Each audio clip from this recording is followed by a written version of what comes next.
Cameron Barclay stood frozen in his penthouse doorway at 11:47 p.m., briefcase forgotten in his hand. The scent of saffron and smoked paprika filled the air like a warm embrace he'd never known he craved. Soft Spanish words floated through the darkness. A lullaby so achingly beautiful, it made his chest tighten with unexpected longing. Following the melody, he moved silently toward his kitchen, where golden light spilled across marble countertops. There, moving with unconscious grace, stood a woman he'd never seen before. Her rich mahogany skin glowed in the warm light as she stirred something that smelled like home, though Cameron had never known what home truly meant until this moment. She sang softly in Spanish, her melodic voice weaving magic around ingredients he couldn't name. When she turned, dark brown eyes met his startled green ones, and the wooden spoon clattered to the floor. "Senor Barclay," she breathed, her accent wrapping around his name like silk. The world tilted between them, professional boundaries shattering in an instant that would change everything. Cameron's pulse hammered as he stepped into the light, still wearing his perfectly pressed suit from another 18-hour workday. The woman before him possessed a natural elegance that made every socialite he'd ever dated seem artificial by comparison. "I'm sorry," she said, retrieving the spoon with fluid grace. "I am Isadora Ramos, your new chef. Mrs. Henderson said I could begin preparations tonight for tomorrow's board breakfast." Her voice carried the warmth of Andalusian summers, and Cameron found himself studying the way her lips shaped each word. "Mrs. Henderson didn't mention you'd be starting so late. The sofrito cannot be rushed, senor." Isadora turned back to her work, stirring a fragrant mixture that seemed to hold secrets Cameron desperately wanted to understand. It must simmer slowly, develop its foundation properly, como el amor verdadero, like true love. The casual comparison made Cameron's breath catch. He watched her hands move with practiced precision, adding threads of saffron to her creation. "What are you making?" "Paella for tomorrow's breakfast meeting. Your assistant mentioned the board prefers, how do you say, sophisticated international cuisine." Her slight smile suggested she understood exactly what Regina had really said. Cameron stepped closer, drawn by the incredible aromas rising from her pan. "I've never had breakfast paella." "Then you have never truly broken your fast, senor." Isadora's eyes sparkled with gentle mischief. "Food is more than nutrition. It carries memory, culture, amor. My abuela taught me that every dish tells a story." The way she said amor, love, with such reverence made Cameron's chest tighten. He'd built an empire, but had never heard anyone speak of anything with such passionate conviction. "What story does this tell?" he asked, surprising himself with the question. Isadora's stirring slowed as she considered. "This tells the story of patience rewarded. The saffron, it is precious, no? Worth more than gold. But if you rush it, try to force its flavor, it becomes bitter. You must let it release its gifts naturally, with time and gentle heat." Her words seemed to carry deeper meaning, and Cameron found himself leaning closer, breathing in not just the incredible aromas but something else. Authenticity he'd never experienced in his sterile, controlled world. "Está sabroso?" Isadora asked, offering him a taste on a small spoon. "I don't understand Spanish," Cameron admitted, accepting the spoon with hands that trembled slightly when their fingers brushed. "It means, is it tasty, but also, does it please you? Does it make you feel satisfied?" The rice was extraordinary. Complex layers of flavor unfolding on his tongue like a revelation. But Cameron found himself more focused on Isadora's expectant expression, the way she waited for his judgment as if his opinion truly mattered. "It's incredible," he said honestly. "I can taste the saffron, the seafood, but there's something else." "Sofrito," she said proudly. "The foundation. Tomato, garlic, onion, pimentón, cooked slowly until they become one. Without proper sofrito, paella is just rice with ingredients. With it," she gestured expressively, "it becomes something that feeds the soul." Cameron had eaten in the world's finest restaurants, but nothing had ever been explained to him with such passion. "Could you teach me to make sofrito?" The question surprised them both. Isadora's spoon paused mid-stir, as she studied his face. "You wish to learn to cook, senor?" "I wish to understand," Cameron corrected, though he wasn't entirely sure what he meant. Something shifted in Isadora's expression, curiosity mixing with caution. Cooking is not just following instructions. It requires patience, intuition, willingness to fail many times before succeeding. "I'm a quick learner," Cameron said, loosening his tie for the first time all day. Isadora's soft laugh made warmth spread through his chest. "We shall see, Senor Barkley. Tomorrow, when your board meeting ends, if you truly wish to learn, I will teach you the secrets my abuela taught me." The promise hung between them like an unspoken agreement to cross boundaries that should never be crossed between employer and employee. Cameron knew he should say goodnight, retreat to his sterile home office, maintain the professional distance that had served him so well. Instead, he found himself saying, "I'll look forward to it." Isadora's smile could have powered his entire building. "Buenas noches, senor. Sleep well. And tomorrow you begin to understand what real food can do to a man's heart." As Cameron finally retreated to his bedroom, he carried with him the lingering sense of saffron and the echo of Spanish words that sounded like music. For the first time in years, he fell asleep thinking about something other than quarterly reports and market projections. He dreamed of warm kitchens and hands that created magic from simple ingredients, and woke with the strange sensation that his carefully ordered world was about to be deliciously disrupted. The next morning arrived with the precision Cameron demanded from everything in his life, except Regina Fairchild's barely concealed irritation as she reviewed his schedule over breakfast.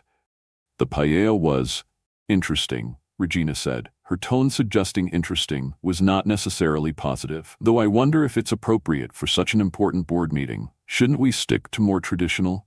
"It was extraordinary," Cameron interrupted, watching Isadora move efficiently around his kitchen.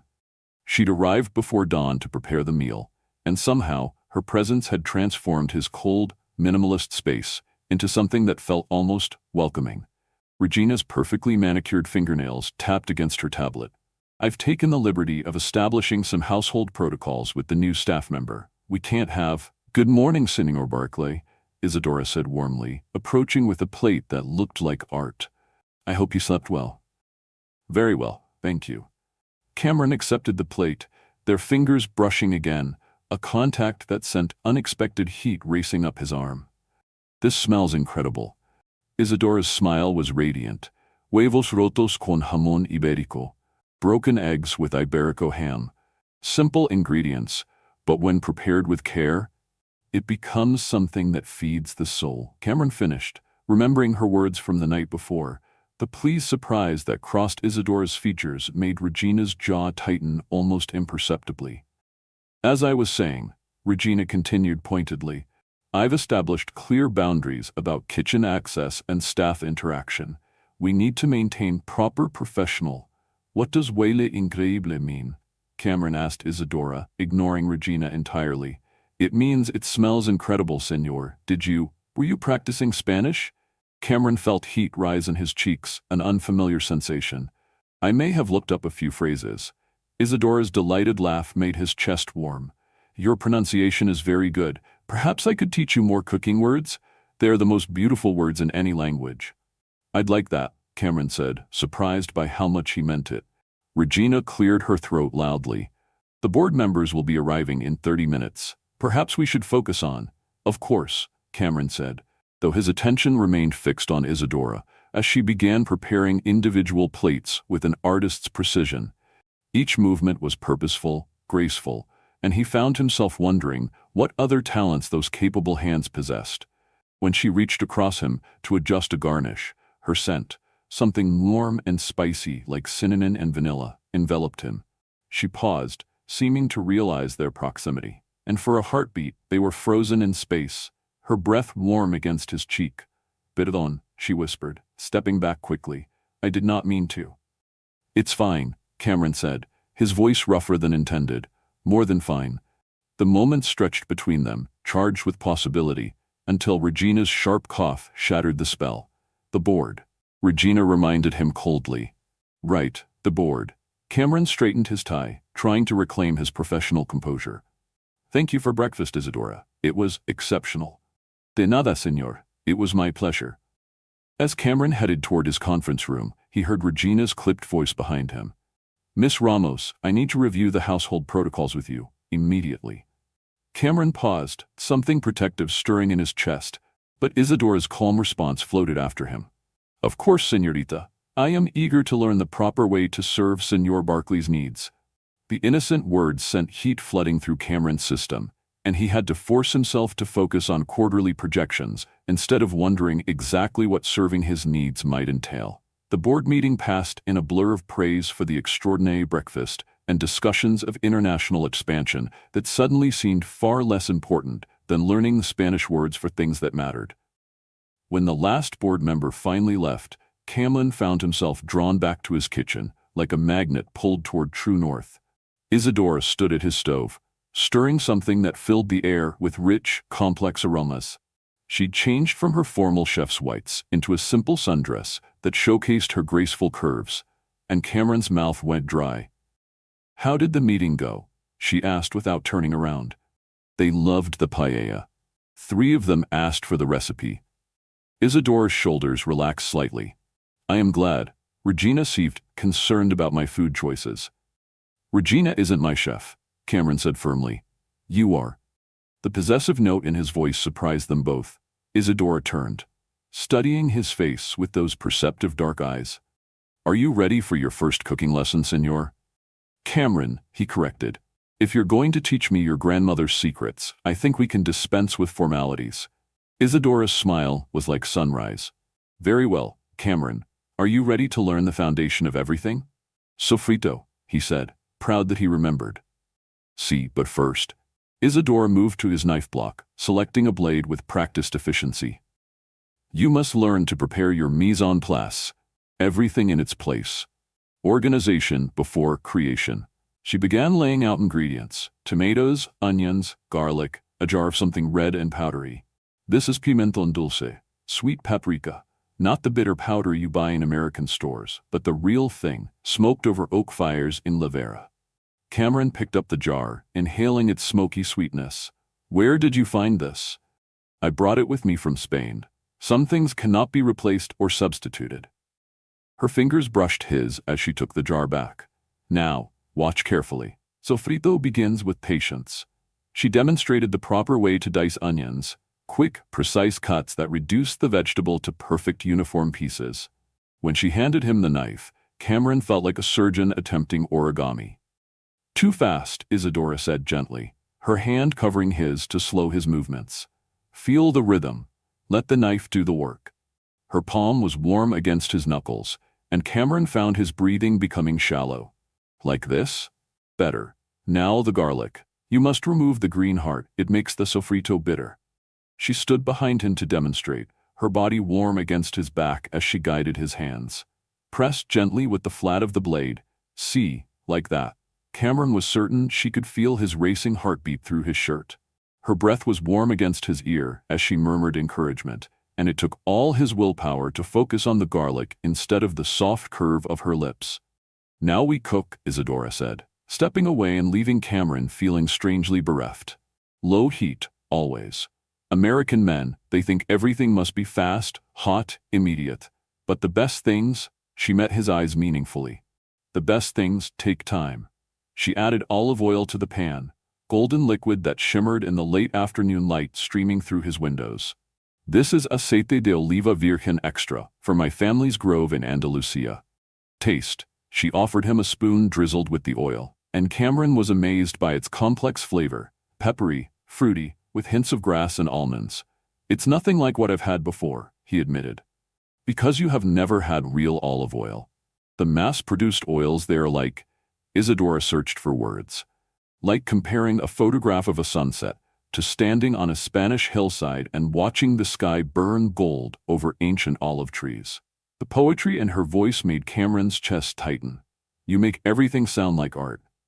Because it is art, Cameron. Food is culture, memory, love made visible. She added the onions to the heated oil, and they began to sizzle gently.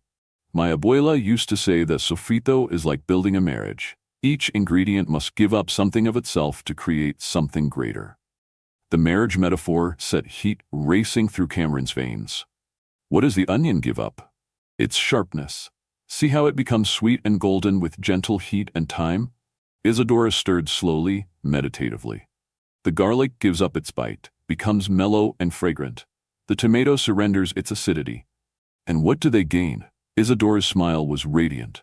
They become the foundation for something magnificent. Together, they can support any dream.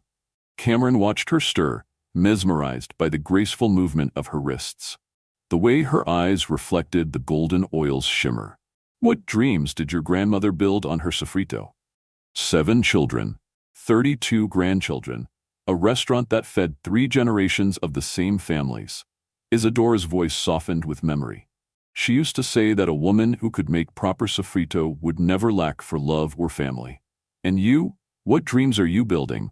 Isadora's stirring paused for just a moment. I am still learning what dreams are possible in this new country. Something in her tone made Cameron want to promise her that any dream was possible, that he would personally ensure she could build whatever foundation she desired. The intensity of that impulse shocked him. The pimenton, Isadora said, adding the smoky paprika to the pan. This is the moment of magic. Watch. The paprika hit the hot oil and bloomed like a flower, releasing an aroma so rich and complex that Cameron actually groaned with pleasure. Isadora's delighted laugh made his heart skip. You understand, not everyone appreciates the beauty of that moment. It's incredible. The whole kitchen smells like. Cameron searched for words. Like adventure, like stories I've never heard. Because you are smelling the soul of Spain, Cameron. The oak smoke, the Mediterranean sun. The hands of farmers who have grown peppers the same way for centuries. She added the garlic to the pan. Now comes the most important part. She moved closer to demonstrate stirring technique. And Cameron found himself studying the elegant line of her neck, the way her pulse fluttered at her throat. You must feel when it is ready, she said softly. Not too early or the flavors remain separate. Not too late or they become bitter with overcooking. It requires intuition, trust in your senses. How will I know? Close your eyes, Isadora instructed. Listen with your nose. Cameron obeyed, inhaling deeply. The aromas seemed to shift and blend as he focused, individual scents weaving together into something greater than their parts. Now taste, Isadora said, and Cameron opened his eyes to find her offering him a spoon. The sofrito was extraordinary, complex, rich, with layers of flavor that seemed to unfold on his tongue like a story being told. It's perfect, he said honestly. No, Isadora corrected, with a smile that made his knees weak. It is ready to become something perfect. This is only the foundation. Tomorrow, if you wish, I will teach you to build upon it. I wish, Cameron said immediately, then felt heat rise in his cheeks at his eagerness. Isadora's eyes sparkled with pleased surprise. Then tomorrow we create paella. But first, you must promise me something. Anything. The word slipped out before Cameron could stop it, and Isadora's expression grew suddenly serious. You must promise to have patience with yourself. Cooking is not like business. You cannot force it to obey your timeline. You must learn to trust the process, even when it feels uncertain. Cameron had built an empire by controlling every variable, predicting every outcome, forcing circumstances to bend to his will. The idea of trusting a process he couldn't control should have terrified him. Instead, looking into Isadora's warm brown eyes, he found himself saying, I promise. Bueno, she said softly. Then tomorrow, you begin to understand what patience can create.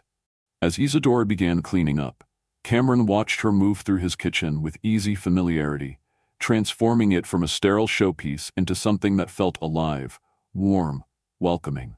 For the first time in his adult life, he found himself reluctant to retreat to his home office, unwilling to return to the cold efficiency that had defined his existence. Isadora, he said as she prepared to leave. See? Thank you. For sharing your grandmother's secrets. Her smile was like starlight. De nada, Cameron. Family recipes are meant to be shared with those who will appreciate their true value. The word family hung in the air between them as she gathered her things and headed toward the staff elevator. Cameron stood in his transformed kitchen and wondered when exactly his world had begun spinning in an entirely new direction. He was still wondering when he fell asleep that night, dreaming of golden oil and warm hands, teaching him secrets that had nothing to do with cooking. The weekend arrived with unusual anticipation thrumming through Cameron's veins. For the first time in years, he declined his usual Saturday morning tennis match, choosing instead to wait for Isadora's promised paella lesson. He found himself checking his reflection more times than necessary, settling on casual slacks and a soft sweater that Regina would undoubtedly find too informal. Isadora arrived at 10, carrying a canvas bag that smelled of the sea and looking radiant in a flowing skirt that highlighted her graceful movements. Her hair was loose today, falling in gentle waves around her shoulders, and Cameron had to grip his coffee cup to keep from reaching out to touch its silky darkness. "Buenos dias, Cameron," she said, her smile warm as summer sunshine. "Are you ready to learn the secrets of proper paella?" "I've been looking forward to it all week," he admitted, then felt foolish for his honesty. Isadora's pleased expression suggested his eagerness was charming rather than pathetic. "Perfecto. But first, we must go shopping. Real paella requires ingredients you cannot find in your usual stores." The thought of venturing into unfamiliar territory with Isadora sent excitement racing through Cameron's system. "Lead the way." They drove to a bustling market in Queens that Cameron had never known existed, despite living in the city his entire adult life. The moment they stepped out of his car, Cameron was overwhelmed by a symphony of sounds, scents, and languages that made his sterile corporate world seem impossibly distant. "This is where I find home in America," Isadora said, linking her arm through his with casual intimacy that made his pulse jump. "The vendors know me, trust me. They will share their best ingredients because you are with me." Her pride in this place, in these relationships, made Cameron's chest tighten with an emotion he couldn't name. He'd spent his life accumulating wealth and status, but watching Isadora greet the fishmonger in rapid Spanish, seeing his face light up as he selected the finest langostinos just for her, Cameron realized he'd never inspired such genuine affection in anyone. "Miguel," Isadora called out suddenly, waving toward a tall, weaned teenager, examining vegetables with the serious expression of someone who understood their importance. The boy approached with cautious eyes that assessed Cameron with protective intelligence. "Mama, you're early." "Cameron, this is my son Miguel. Miguel, this is Senor Barkley, my new employer." Cameron extended his hand, but Miguel's handshake was brief, his smile polite but reserved. "Pleased to meet you, sir." "The pleasure is mine," Cameron said, recognizing the careful evaluation in the teenager's gaze. "Your mother tells me you're an excellent student." "I help her sometimes," Miguel said with a shrug, but Cameron caught the way his eyes softened when he looked at Isadora. "Mama, Señora Garcia has the bomba rice you wanted. Gracias, mijo." Isadora's voice carried so much love that Cameron felt a sharp pang of longing for connection he'd never experienced. As they moved through the market, Cameron watched Isadora interact with her son, the easy affection, the obvious mutual respect, the way Miguel automatically carried the heavier bags without being asked. It was a glimpse into a world of genuine care that made Cameron's own childhood of boarding schools and distant parents seem even colder by comparison. "The rice is everything," Isadora explained as they examined packages of short-grain bomba rice. "This rice from Valencia, it absorbs flavor without becoming mushy. Each grain remains distinct while carrying the soul of the sofrito." Cameron found himself studying her animated expression rather than the rice, fascinated by her passion for these details that would never appear on any corporate balance sheet.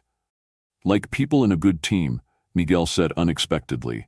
"They support each other without losing who they are individually." The insight surprised Cameron. "That's very perceptive." Miguel's cheeks colored slightly. "Mama says cooking is life in miniature. Everything connects." "Your mother is a very wise woman," Cameron said, meaning every word.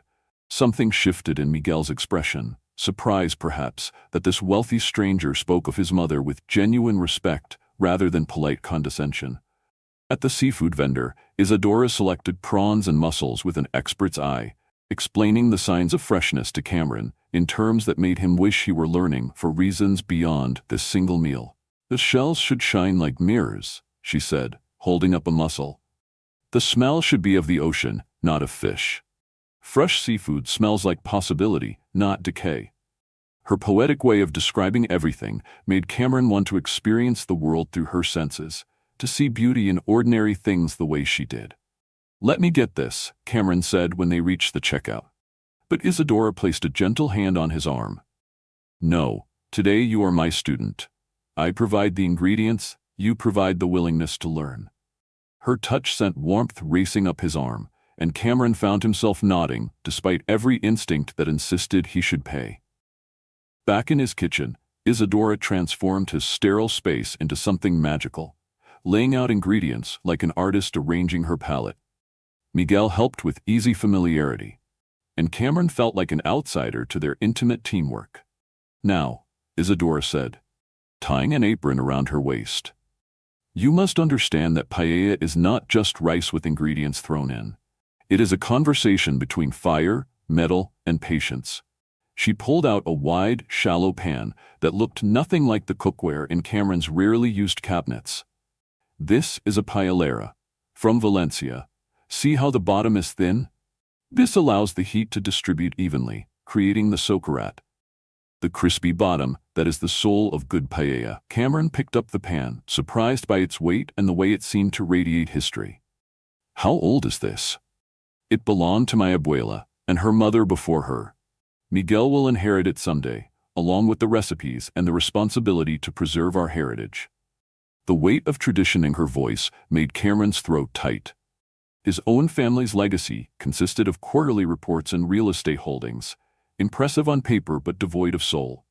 "First, we prepare our sofrito," Isadora said, beginning the now familiar ritual of dicing vegetables with precise, graceful movements.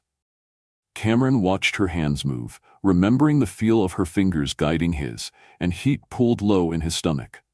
"Cameron," Isadora said softly, "would you like to try the knife work again?" He moved beside her, accepting the blade with hands that trembled slightly. This time his movements were more confident, more rhythmic, and when Isadora placed her hand over his to adjust his grip, the contact felt less like instruction and more like invitation. "Mejor," she murmured, her breath warm against his ear. "Much better." Miguel cleared his throat pointedly from across the kitchen. "I should go finish my homework." "Sí, mijo. We will save you some paella." After Miguel disappeared toward the guest room Cameron had never thought to use, the kitchen felt suddenly intimate, charged with possibilities that had nothing to do with cooking. "Your son is protective of you," Cameron observed, adding garlic to the heated oil. "He has had to be," Isadora said quietly. "When his father left us with nothing, Miguel became the man of our small family. He does not trust easily when it comes to men who show interest in his mother."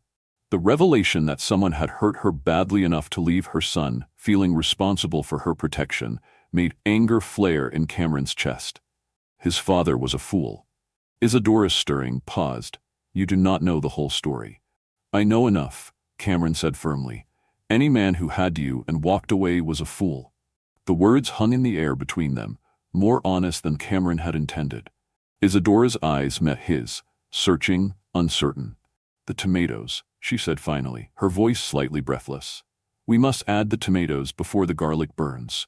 They worked in harmony, building layers of flavor with the rice, the saffron, the carefully seasoned broth. But Cameron found himself more aware of Isadora's movements, the way she unconsciously swayed to music only she could hear, the soft sounds of satisfaction she made when the paella began developing its characteristic aroma. "Now comes the most difficult part," Isadora said as the rice began to absorb the liquid.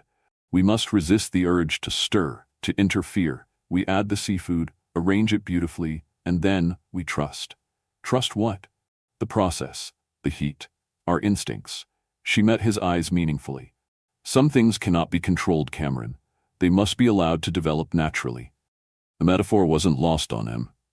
Standing in his transformed kitchen watching this extraordinary woman create magic from simple ingredients, while teaching him lessons that had nothing to do with cooking, Cameron felt his carefully constructed walls beginning to crack. "How long do we wait?" he asked. "Until the rice tells us it is ready. Listen." Cameron strained to hear whatever subtle signal she was waiting for. Gradually, He became aware of tiny crackling sounds from the bottom of the pan, the socarrat forming. "There," Isadora said, with satisfaction. "Do you hear it? The rice is speaking to us." The poetic way she described cooking made Cameron's chest warm. "What is it saying?"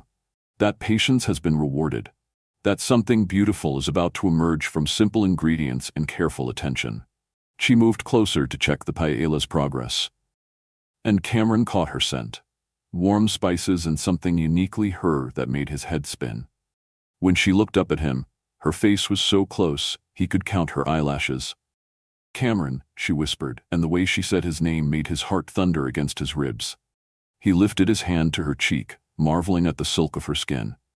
"Isadora." Her eyes fluttered closed at his touch, and Cameron felt the last of his resistance crumble like ancient walls in an earthquake. He leaned down slowly, giving her time to pull away, but instead she rose on her toes to meet him halfway. Their lips touched softly, tentatively, a question being asked and answered. Then Isadora's arms wound around his neck, and the kiss deepened into something that tasted of saffron and possibility, and dreams Cameron had never dared to imagine. When they finally broke apart, both breathing hard, Cameron rested his forehead against hers. "This is complicated," Isadora whispered. "Yes," Cameron agreed, his thumb stroking her cheek. "Do you care?" Before she could answer, Miguel's voice carried from the hallway. "Mama, is the paella ready? It smells incredible."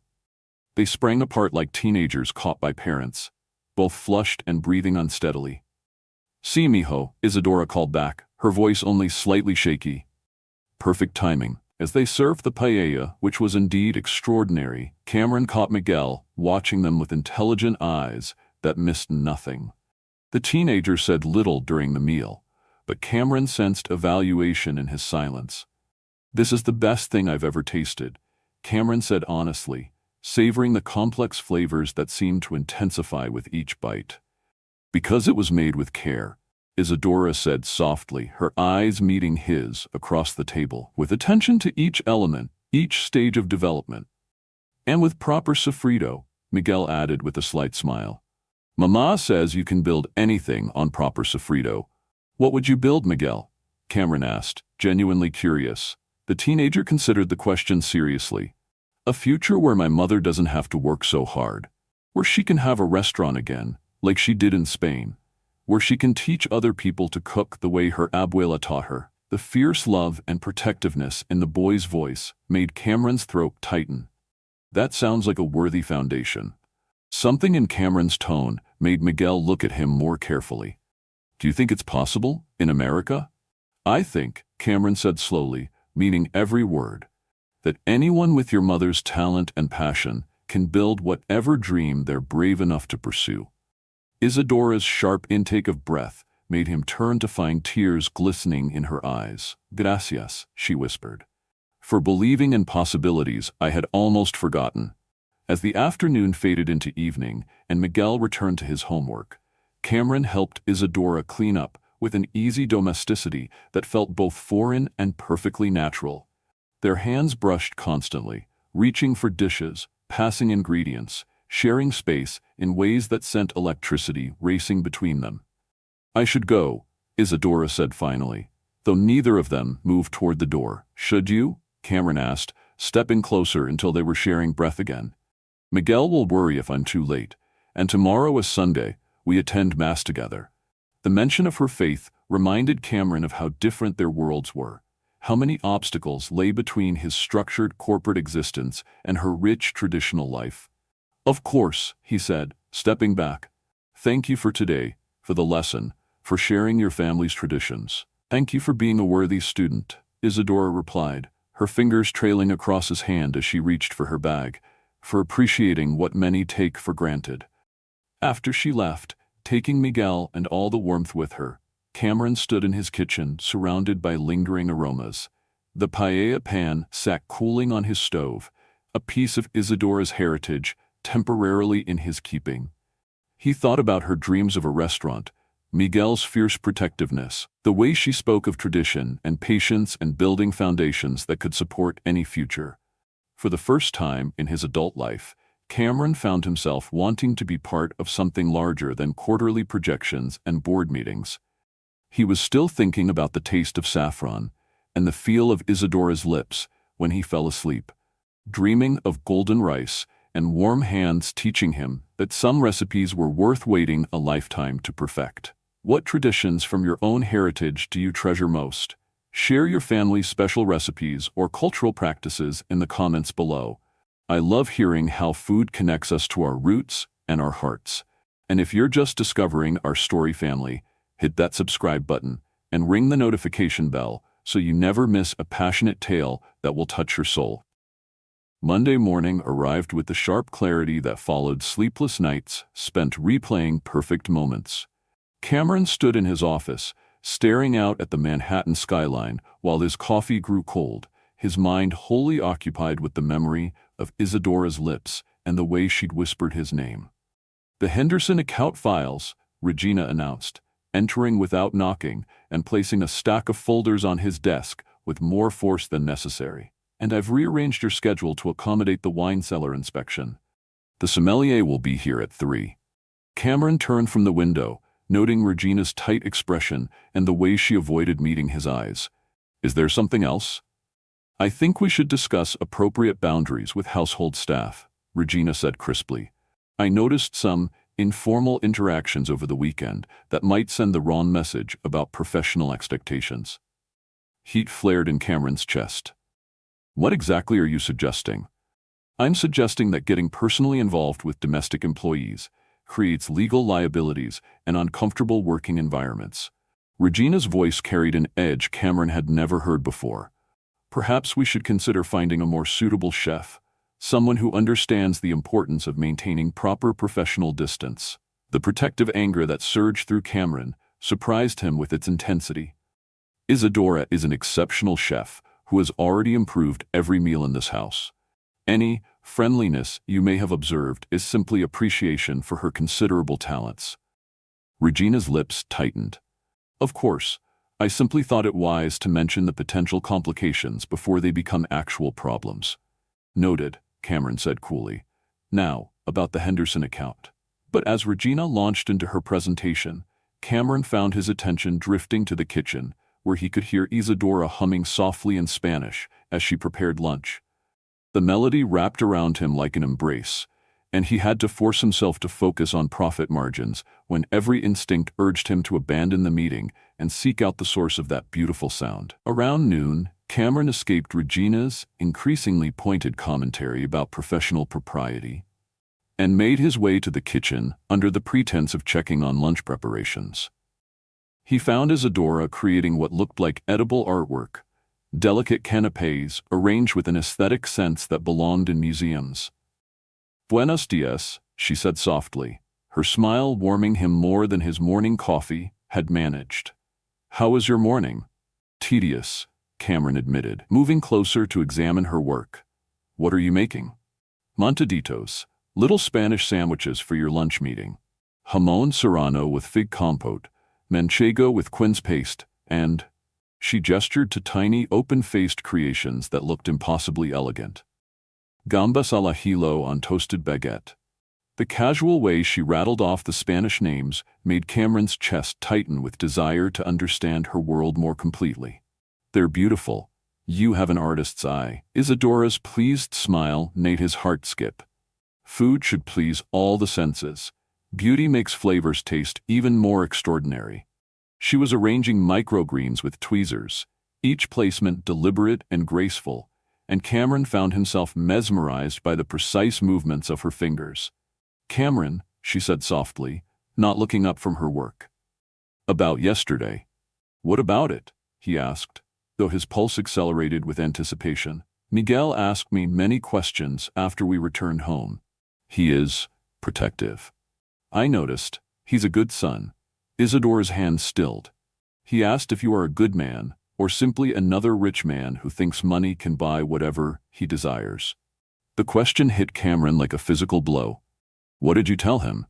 Finally, Isadora looked up, her dark eyes searching his face. "I told him I am still learning the answer to that question." Before Cameron could respond, The service elevator chimed, and Regina's voice carried across the penthouse. "Cameron, the wine sommelier is here early." Isadora immediately stepped back, her professional mask sliding into place. "You should go. Your appointment is important." "Not as important as, Cameron," Regina called again, her tone sharp with impatience. "We'll continue this conversation later," Cameron said quietly, his eyes holding Isadora's. "Perhaps," she replied. But her tone suggested uncertainty about whether that was wise. The wine inspection proved to be an exercise in frustration. Cameron had planned to add several rare vintages to his collection, but the sommelier, a pompous man who spoke in reverent whispers about tannins and terroir, seemed determined to make the process last all afternoon. "This 1982 Bordeaux," the sommelier intoned, "requires very specific storage conditions. Temperature must remain constant at 55 degrees, humidity at 70%. Cameron nodded absently, his attention drawn to sounds from the kitchen where Isadora was preparing what smelled like something extraordinary for dinner. When she laughed at something, probably a text from Miguel, the sound made his chest warm in ways that had nothing to do with wine appreciation. "And this Burgundy should be decanted for precisely 45 minutes before serving," the sommelier continued. "The sediment must be carefully avoided." The man's endless commentary faded into background noise as Cameron watched Isadora through the open kitchen doorway. She moved with unconscious grace, tasting sauces with the focused concentration of a scientist and the passionate intensity of an artist. "Sir," the sommelier said pointedly, "about the climate control system? Whatever you recommend," Cameron said, not caring about the cost. All he wanted was for this tedious appointment to end, so he could return to the kitchen where everything felt alive and warm and real. Finally, mercifully, the sommelier completed his inventory and departed with promises to source several rare bottles that Cameron was no longer sure he wanted. Alone at last, Cameron headed toward the kitchen like a man drawn to salvation. He found Isadora standing at the window overlooking Central Park, a glass of wine in her hand and an expression of quiet contemplation on her face. She'd changed from her chef's whites into a simple black dress that highlighted every graceful curve, and Cameron's mouth went dry. "I hope you don't mind," she said, gesturing to the wine. "It's been a long day, and this Rioja reminded me of home." "Of course not, in fact." Cameron moved to the wine cabinet, selecting a bottle that had cost more than most people's cars. "Let me join you." As he poured himself a glass, Isadora watched with curious eyes. "You seem tense. Did your wine appointment not go well?" "It went perfectly," Cameron said, moving to stand beside her at the window. "Which is the problem? Everything in my life goes perfectly, according to plan, exactly as expected, until recently." "And recently?" Cameron turned to face her fully, noting the way the evening light caught the golden undertones in her dark skin. "Recently, I've discovered that perfection can be cold, predictable, empty." Isadora's breath caught softly. "And what have you discovered that isn't cold?" "You know what I've discovered, Isadora." The wine forgotten, they stood facing each other in the golden hour light that transformed Cameron's sterile kitchen into something magical. When Isadora lifted her hand to his cheek, her touch was warm and certain. "This is dangerous territory, Cameron." "I know." He covered her hand with his, holding it against his face. "Do you want me to stop?" "I should want you to stop," she whispered. "But I find that I am not always wise when it comes to wanting impossible things." "What makes this impossible?" "You are my employer. I am your employee. You live in penthouses. I live in small apartments in Queens. You attend board meetings. I attend mass. Your world and mine." Cameron silenced her with a kiss that tasted of Rioja and possibility. When they broke apart, both breathing unsteadily, he rested his forehead against hers. "Maybe," he said softly.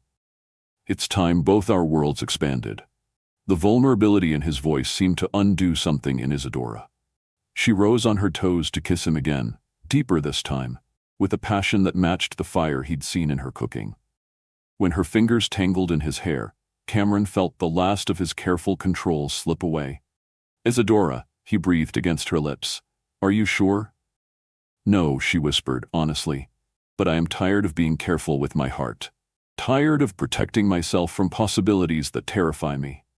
Cameron swept her into his arms, marveling at how perfectly she fit against him. How right this felt, despite every logical reason it shouldn't. He carried her toward his study, a room lined with books he'd never had time to read, warmed by a fireplace he'd never used. Not the bedroom, Isadora said softly when he hesitated in the hallway. Too clinical. This room has books, stories. It feels like somewhere dreams might live. Her poetic way of seeing everything made Cameron's heart ache with tenderness. He set her down gently in front of the fireplace, then moved to light it for the first time since moving into the penthouse. I've never used this room for anything meaningful, he admitted, watching flames begin to dance against ancient brick. Then tonight we give it purpose, Isadora said, moving into his arms with graceful certainty. The firelight painted her skin in warm gold, and Cameron felt as though he were seeing true beauty for the first time. When he touched her face with trembling hands, she turned to press a kiss to his palm. "You're shaking," she observed with gentle wonder. "You terrify me," Cameron admitted, in the best possible way. Isadora's smile was radiant. "Good. Terror means we are about to discover something worth the risk." Time seemed to suspend as they explored each other, with hands that had found their purpose, with lips that spoke languages deeper than words. Cameron discovered that Isadora's skin tasted like cinnamon and starlight, that she made soft sounds of pleasure that drove him to the edge of sanity, that surrender could be its own form of strength. "¿Cómo puedo ayudarte?" he whispered against her throat, proud that he remembered the phrase she'd taught him. "By trusting," she replied, her accent thick with emotion. "By letting yourself feel everything, even if it frightens you." In the dancing firelight, with city lights twinkling beyond the windows like earthbound stars, they discovered rhythms older than civilization, learned languages only hearts could speak. Cameron found himself whispering endearments in broken Spanish, while Isadora showed him with her body what she meant when she spoke of patience rewarded. When they finally lay tangled together before the dying fire, Cameron felt as though his entire world had shifted on its axis. Isadora traced patterns on his chest with fingertips that left trails of electricity, and he wondered how he'd survived 38 years without understanding what completion felt like. "Regrets?" he asked softly, pressing a kiss to her hair. "Only that I waited so long to be brave," Isadora replied, her voice drowsy with satisfaction. Outside, Manhattan hummed with its usual relentless energy, but inside Cameron's study, time moved to a different rhythm, one measured in heartbeats and whispered promises and the certainty that some foundations, once built, could support any future brave enough to claim them. As Isadora drifted toward sleep in his arms, Cameron stared at the ceiling and wondered how quickly a man's entire life could transform. Yesterday, he'd been a successful but emotionally barren executive. Tonight, holding this extraordinary woman who'd shown him what warmth could feel like, he was someone entirely new, someone capable of tenderness, vulnerability, hope. The transformation should have terrified him. Instead, listening to Isadora's steady breathing and feeling her heart beat against his chest, Cameron felt only gratitude for the courage to trust in something more beautiful than anything he'd ever imagined possible. Tomorrow would bring complications, questions, the need to navigate uncharted territory between desire and duty. But tonight, in the circle of Isadora's arms, Cameron finally understood what his grandmother had meant when she spoke of finding home in another person's heart. He fell asleep planning Spanish phrases to learn and dreaming of futures built on foundations stronger than gold. The following weeks passed in a delicate dance of stolen moments and carefully maintained facades. Cameron found himself living two lives: the controlled executive who attended board meetings and closed deals, and the man who came alive in his kitchen, learning Spanish endearments and discovering that gazpacho tasted like summer when prepared by hands he'd kissed. "Buenos dias, mi corazón," Isadora whispered during their morning encounters, when Regina was safely ensconced in her office and Miguel was at school. The endearment, "my heart," made Cameron's pulse race every time. ¿Cómo dormiste? Cameron asked, proud of his improving pronunciation and the way Isadora's eyes sparkled when he attempted Spanish. Better when I dream of you, she replied, passing him coffee in the sterling silver cup that had belonged to his grandmother, but which now carried new meaning because Isadora's hands had touched it. Their secret relationship developed its own rhythm, intense conversations over morning café con leche, stolen kisses during afternoon cooking lessons, and text messages throughout the day that made Cameron smile during the most tedious board presentations. The saffron arrived from Spain, Isadora texted one Tuesday afternoon, while Cameron sat through a quarterly review that felt increasingly meaningless. How does it smell? He replied, imagining her in his kitchen, surrounded by the golden light that seemed to follow her everywhere. Like promises kept. Like the way you look at me when you think I'm not watching. Cameron had to excuse himself from the meeting to collect his composure. In the executive washroom, staring at his reflection, he barely recognized the man looking back. Someone with warmth in his eyes and color in his cheeks. Someone who looked like he'd finally learned the difference between existing and living. But their careful balance was precarious, maintained only through constant vigilance and the willingness to pretend that lingering touches while passing plates were accidents. That the way they moved around each other in the kitchen was purely professional efficiency. Regina's suspicion grew daily. Cameron caught her watching them with increasingly sharp eyes, noting every exchanged glance, every moment when their conversation grew too warm for employer and employee. I've been thinking about your household arrangements, Regina announced during their Friday morning briefing, her tone deceptively casual. Perhaps it would be more appropriate to hire additional kitchen staff. Give Miss Ramos some assistance with the workload. She manages perfectly well on her own, Cameron replied, not looking up from the reports that suddenly seemed far less important than protecting what he and Isadora had built. I'm sure she does, but additional staff would provide oversight. Ensure that household operations remain properly professional. The threat in Regina's words was unmistakable. Cameron set down his pen and fixed her with the cold stare that had cowed countless business rivals. Isadora is the best chef I've ever employed. Any changes to the current arrangement would require compelling justification. Regina's smile was sharp as winter. Of course, I'm simply thinking of your reputation, Cameron. Certain associations can be damaging to a man in your position. After Regina left, Cameron sat in his office, staring at the Manhattan skyline and feeling the weight of the world they'd created, pressing against the boundaries of reality. He and Isadora existed in stolen moments, borrowed time, a bubble of authenticity that couldn't survive contact with his actual life indefinitely. That evening, he found Isadora in the kitchen, preparing what smelled like childhood memories and summer evenings. She wore a simple sundress that highlighted her graceful strength, and when she looked up at his approach, her smile could have powered the entire city. Gazpacho, she announced, gesturing to a pottery bowl that looked nothing like his usual dinnerware. Cold soup for a man with a warm heart. When did I develop a warm heart? Cameron asked, moving close enough to breathe her scent of vanilla and spice. The moment you asked me to teach you sofrito, Isadora replied, offering him a spoon. Taste. The gazpacho was extraordinary, cool and complex, with layers of flavor that unfolded like a story being told. But Cameron found himself more interested in watching Isadora's face as she awaited his verdict. It tastes like summer, he said finally, like gardens and sunshine and everything I didn't know I was missing. Isadora's pleased laugh made his pulse quicken. You are becoming very poetic, senor. Soon you will be writing Spanish love songs. Would you like that?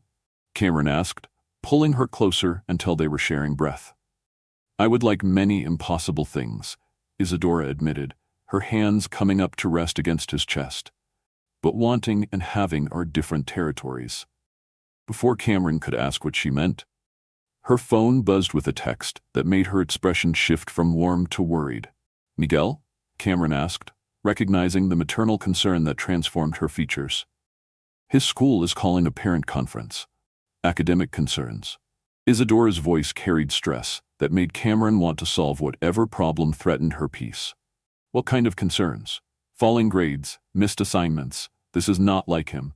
Miguel has always been an excellent student.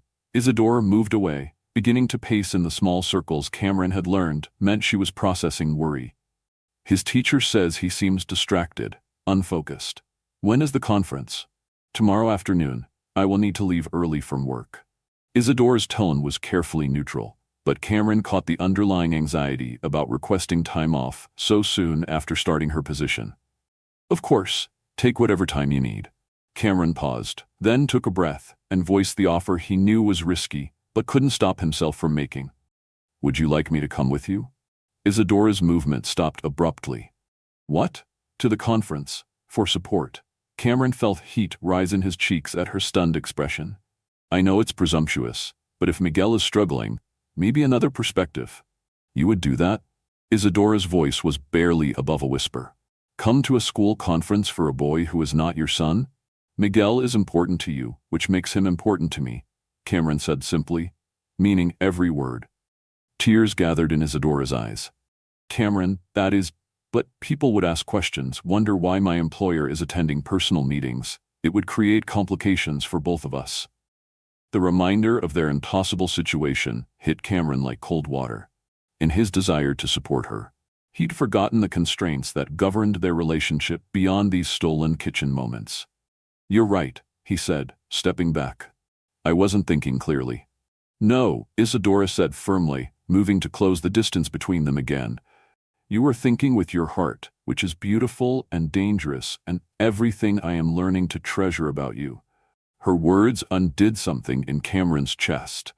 When she rose on her toes to kiss him softly, he tasted salt from tears he hadn't realized he was crying. What are we doing, Isadora? He asked against her lips. This thing between us. Where can it possibly lead? I don't know, she admitted honestly, but I know that for the first time in years, I wake up cada mañana, looking forward to the day, because I know I will see your face, hear your voice attempting Spanish phrases that make me laugh and melt my heart simultaneously. And that's enough? Cameron asked, living in these stolen moments? Isadora was quiet for a long moment, her fingers tracing patterns on his chest that seemed to write promises in languages older than words.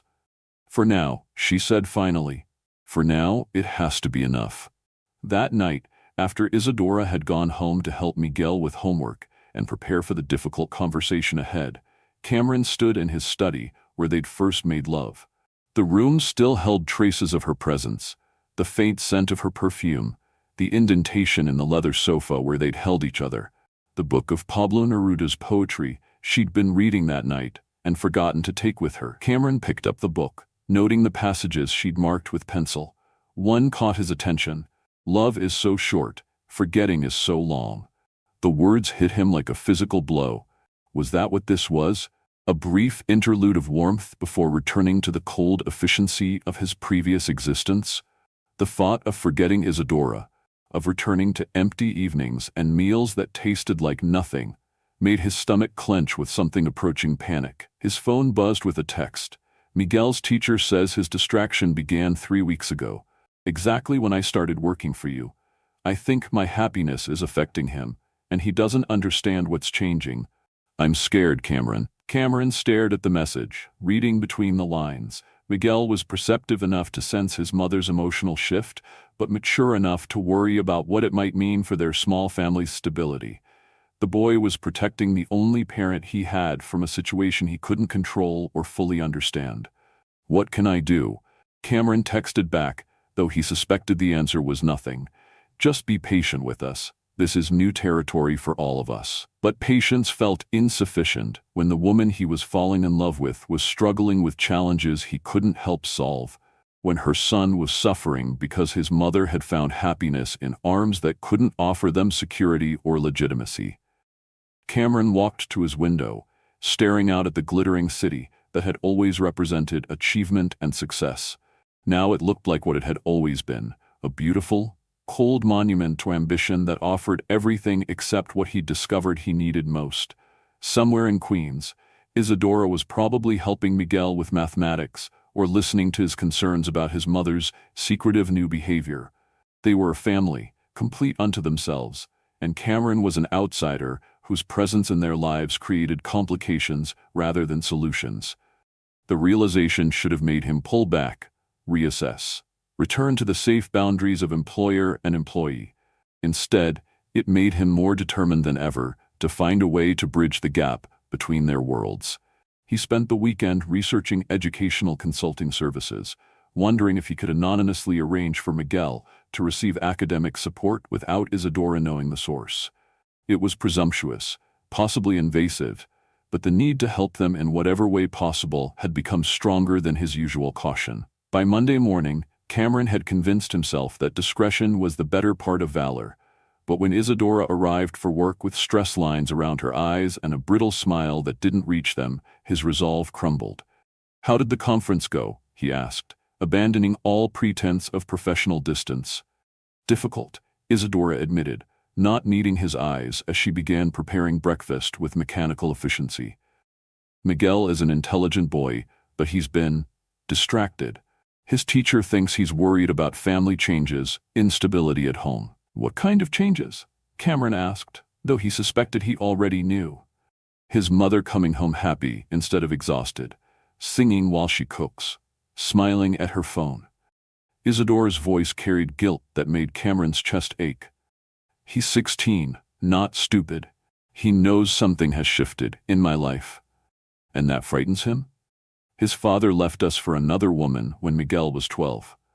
Promised he would still be part of Miguel's life, then disappeared entirely." Isadora's hands stilled on the knife she was using to dice peppers.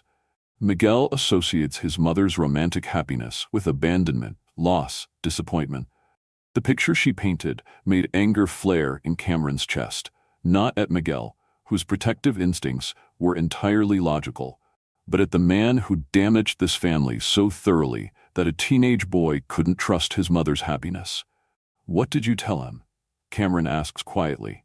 "The truth, that I care about someone I work with, but that nothing will ever be more important to me than his well-being and our family's security." Isadora's voice was steady, but Cameron caught the slight tremor that suggested tears held carefully in check. "I promised him that I would never again let my heart lead us into instability." The implication hit Cameron like a sledgehammer. "Isadora, I need to be more careful, Cameron. More thoughtful about the example I'm setting, the risks I'm taking with Miguel's sense of security." "What does that mean?" he asked, though his heart was already sinking toward his stomach. "It means," Isadora said quietly, finally meeting his eyes with a gaze full of pain and determination, "that we need to remember who we are to each other in the real world. Employer and employee. Nothing more." The words hung between them like a wall built of necessity and responsibility, and all the reasons why love sometimes wasn't enough to overcome the practical realities of incompatible lives. Cameron wanted to argue, to find solutions, to promise that he could somehow bridge the gap between their worlds without asking her to risk everything she'd built for herself and her son. But looking at the woman he'd fallen in love with, seeing the fierce maternal protectiveness that made her willing to sacrifice her own happiness for Miguel's stability, Cameron realized that arguing would be asking her to choose between love and duty. And any man who truly loved her could never ask her to make that choice.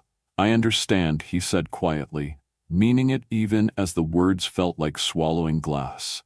"Do you?" Isadora asked, tears finally spilling over. "Because I'm not sure I understand how to go back to seeing you as just my employer when you've become the reason I believe in possibilities I thought were lost forever." Before Cameron could respond, before he could cross the space between them and hold her while they both grieved for what they were giving up, Regina's voice carried across the penthouse. "Cameron, the acquisition team is here for the 9 o'clock. The interruption felt like cruel timing, but perhaps it was mercy. Prolonging this conversation would only make the necessary separation more painful. "I should go," Cameron said, his voice rough with emotions he couldn't afford to express. "See," Isadora agreed, wiping her cheeks with the back of her hand. "You should go." As Cameron walked toward his conference room, leaving behind the woman who'd taught him to feel everything he'd spent a lifetime avoiding, he carried with him the taste of unshed tears and the crushing weight of understanding that sometimes love meant letting go, even when every instinct screamed to hold on tighter. Behind him, He could hear Isadora beginning to clean the kitchen with the sort of methodical precision that suggested she was fighting her own battle between heart and duty. Neither of them noticed Regina standing in the hallway, having heard enough of their conversation to confirm every suspicion she'd harbored, her mind already working on solutions that would ensure this complication disappeared from Cameron's life permanently. The following days passed in a painful pantomime of professional distance. Cameron attended his meetings, signed his contracts, and maintained the facade of a man whose world hadn't been turned upside down by love he couldn't claim. Isadora prepared exquisite meals with mechanical precision, spoke only when spoken to, and avoided his eyes with the determination of someone fighting a war against her own heart.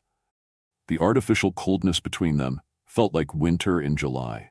Cameron found himself lingering in doorways just to catch glimpses of her moving through his kitchen, while Isadora's hands trembled almost imperceptibly whenever she served his meals. They were two people drowning in plain sight, maintaining appearances while suffocating on unspoken words. Regina, meanwhile, watched their careful distance with satisfaction that made Cameron's skin crawl. She'd taken to scheduling more breakfast meetings, more intimate dinner parties, more reasons for oversight that felt less like professional assistance and more like surveillance. "I think you'll find this evening's menu particularly sophisticated," Regina announced Friday morning, reviewing the guest list for a charity dinner Cameron had forgotten he'd agreed to host.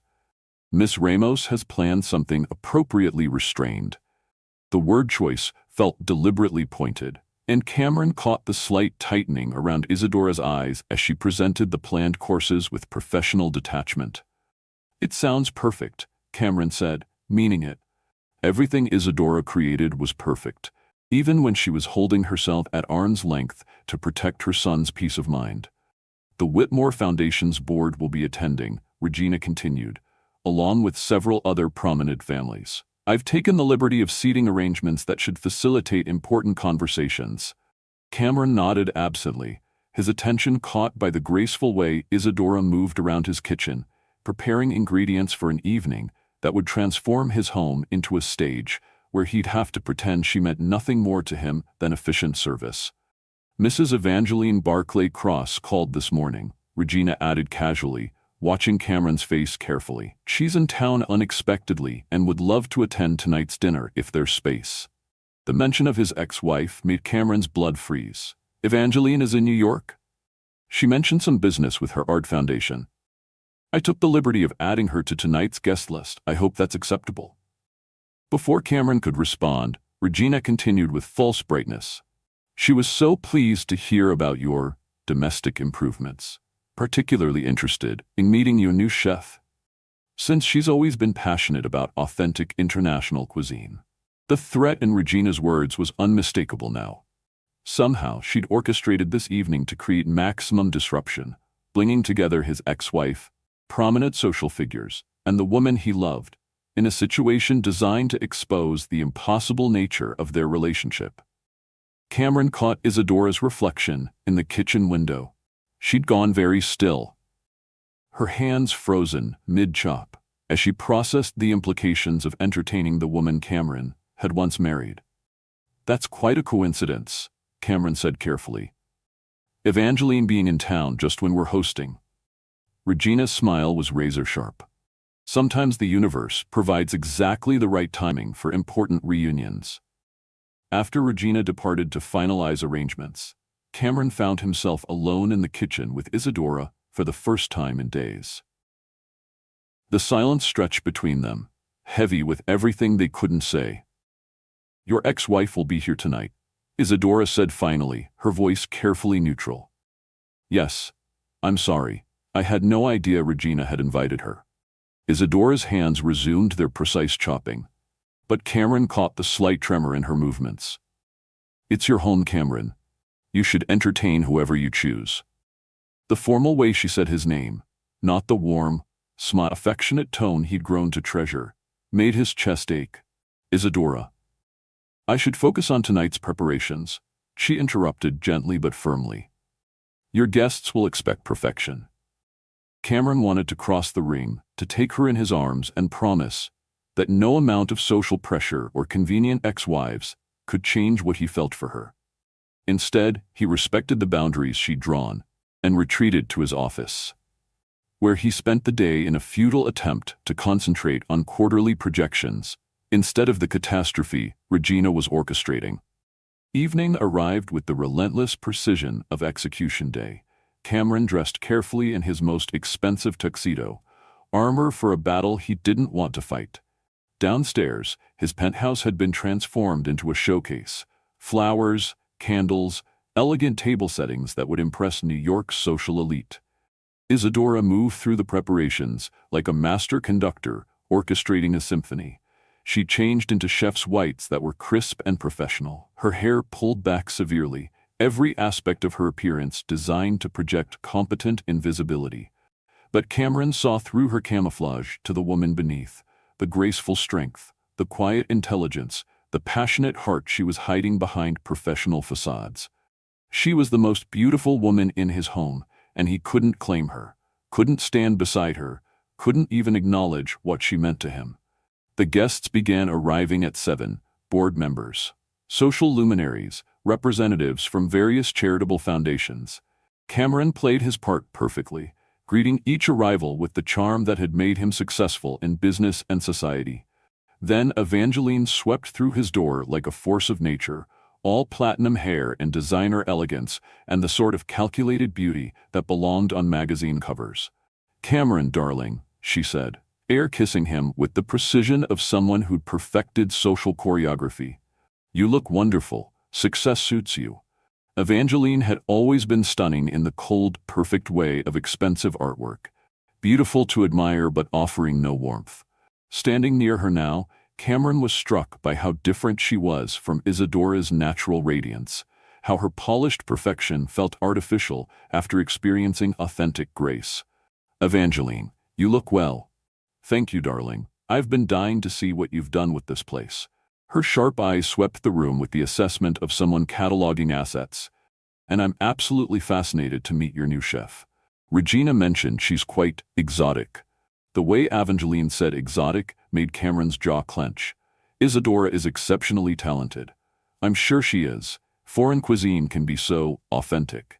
Before Cameron could respond to the subtle condescension in his ex-wife's tone, Regina appeared, with champagne and the smug satisfaction of someone whose plan was proceeding perfectly.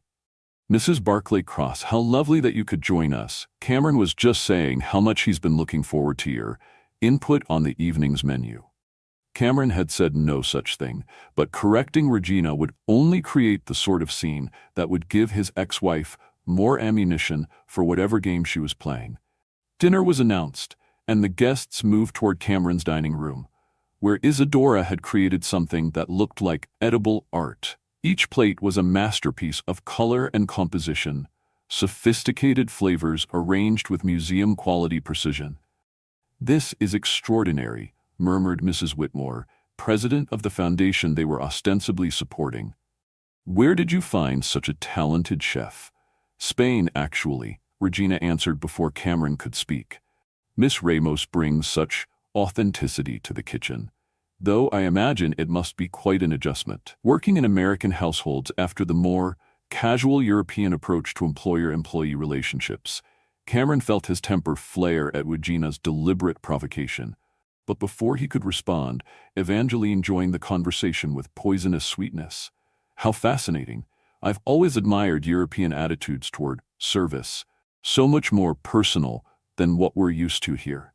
The double entendres were landing like precision strikes, and Cameron caught glimpses of Isadora moving in and out of the dining room, her face carefully blank, but her movements slightly too controlled, as if she were fighting not to react to conversations she couldn't help overhearing. "Miss Ramos," Evangeline called out as Isadora appeared to clear the appetizer course. "I simply must compliment you on this gazpacho. So bold. Did you learn this in Spain?" "Sí, señora. From my grandmother." "Of course it is," Evangeline agreed with a smile that never reached her eyes. "I was just saying to Cameron earlier how important it is to maintain appropriate boundaries in these more intimate household arrangements. Don't you agree, Miss Ramos?" The challenge in Evangeline's voice was unmistakable, and Cameron felt his control beginning to fray. But before he could intervene, Isadora met his ex-wife's gaze directly. "I believe in treating all relationships with respect and professionalism, Senora. In my experience, people who focus on boundaries often have reason to worry about crossing them." The subtle rebuke landed like a slap, and Evangeline's perfect composure cracked slightly. Several guests shifted uncomfortably, sensing undercurrents they couldn't quite identify. "How refreshing," Evangeline said, her voice cooling several degrees. "Such confidence. Though I suppose working in certain types of establishments does teach one to handle difficult personalities." The implication that Isadora had worked in disreputable places made Cameron's vision go red around the edges.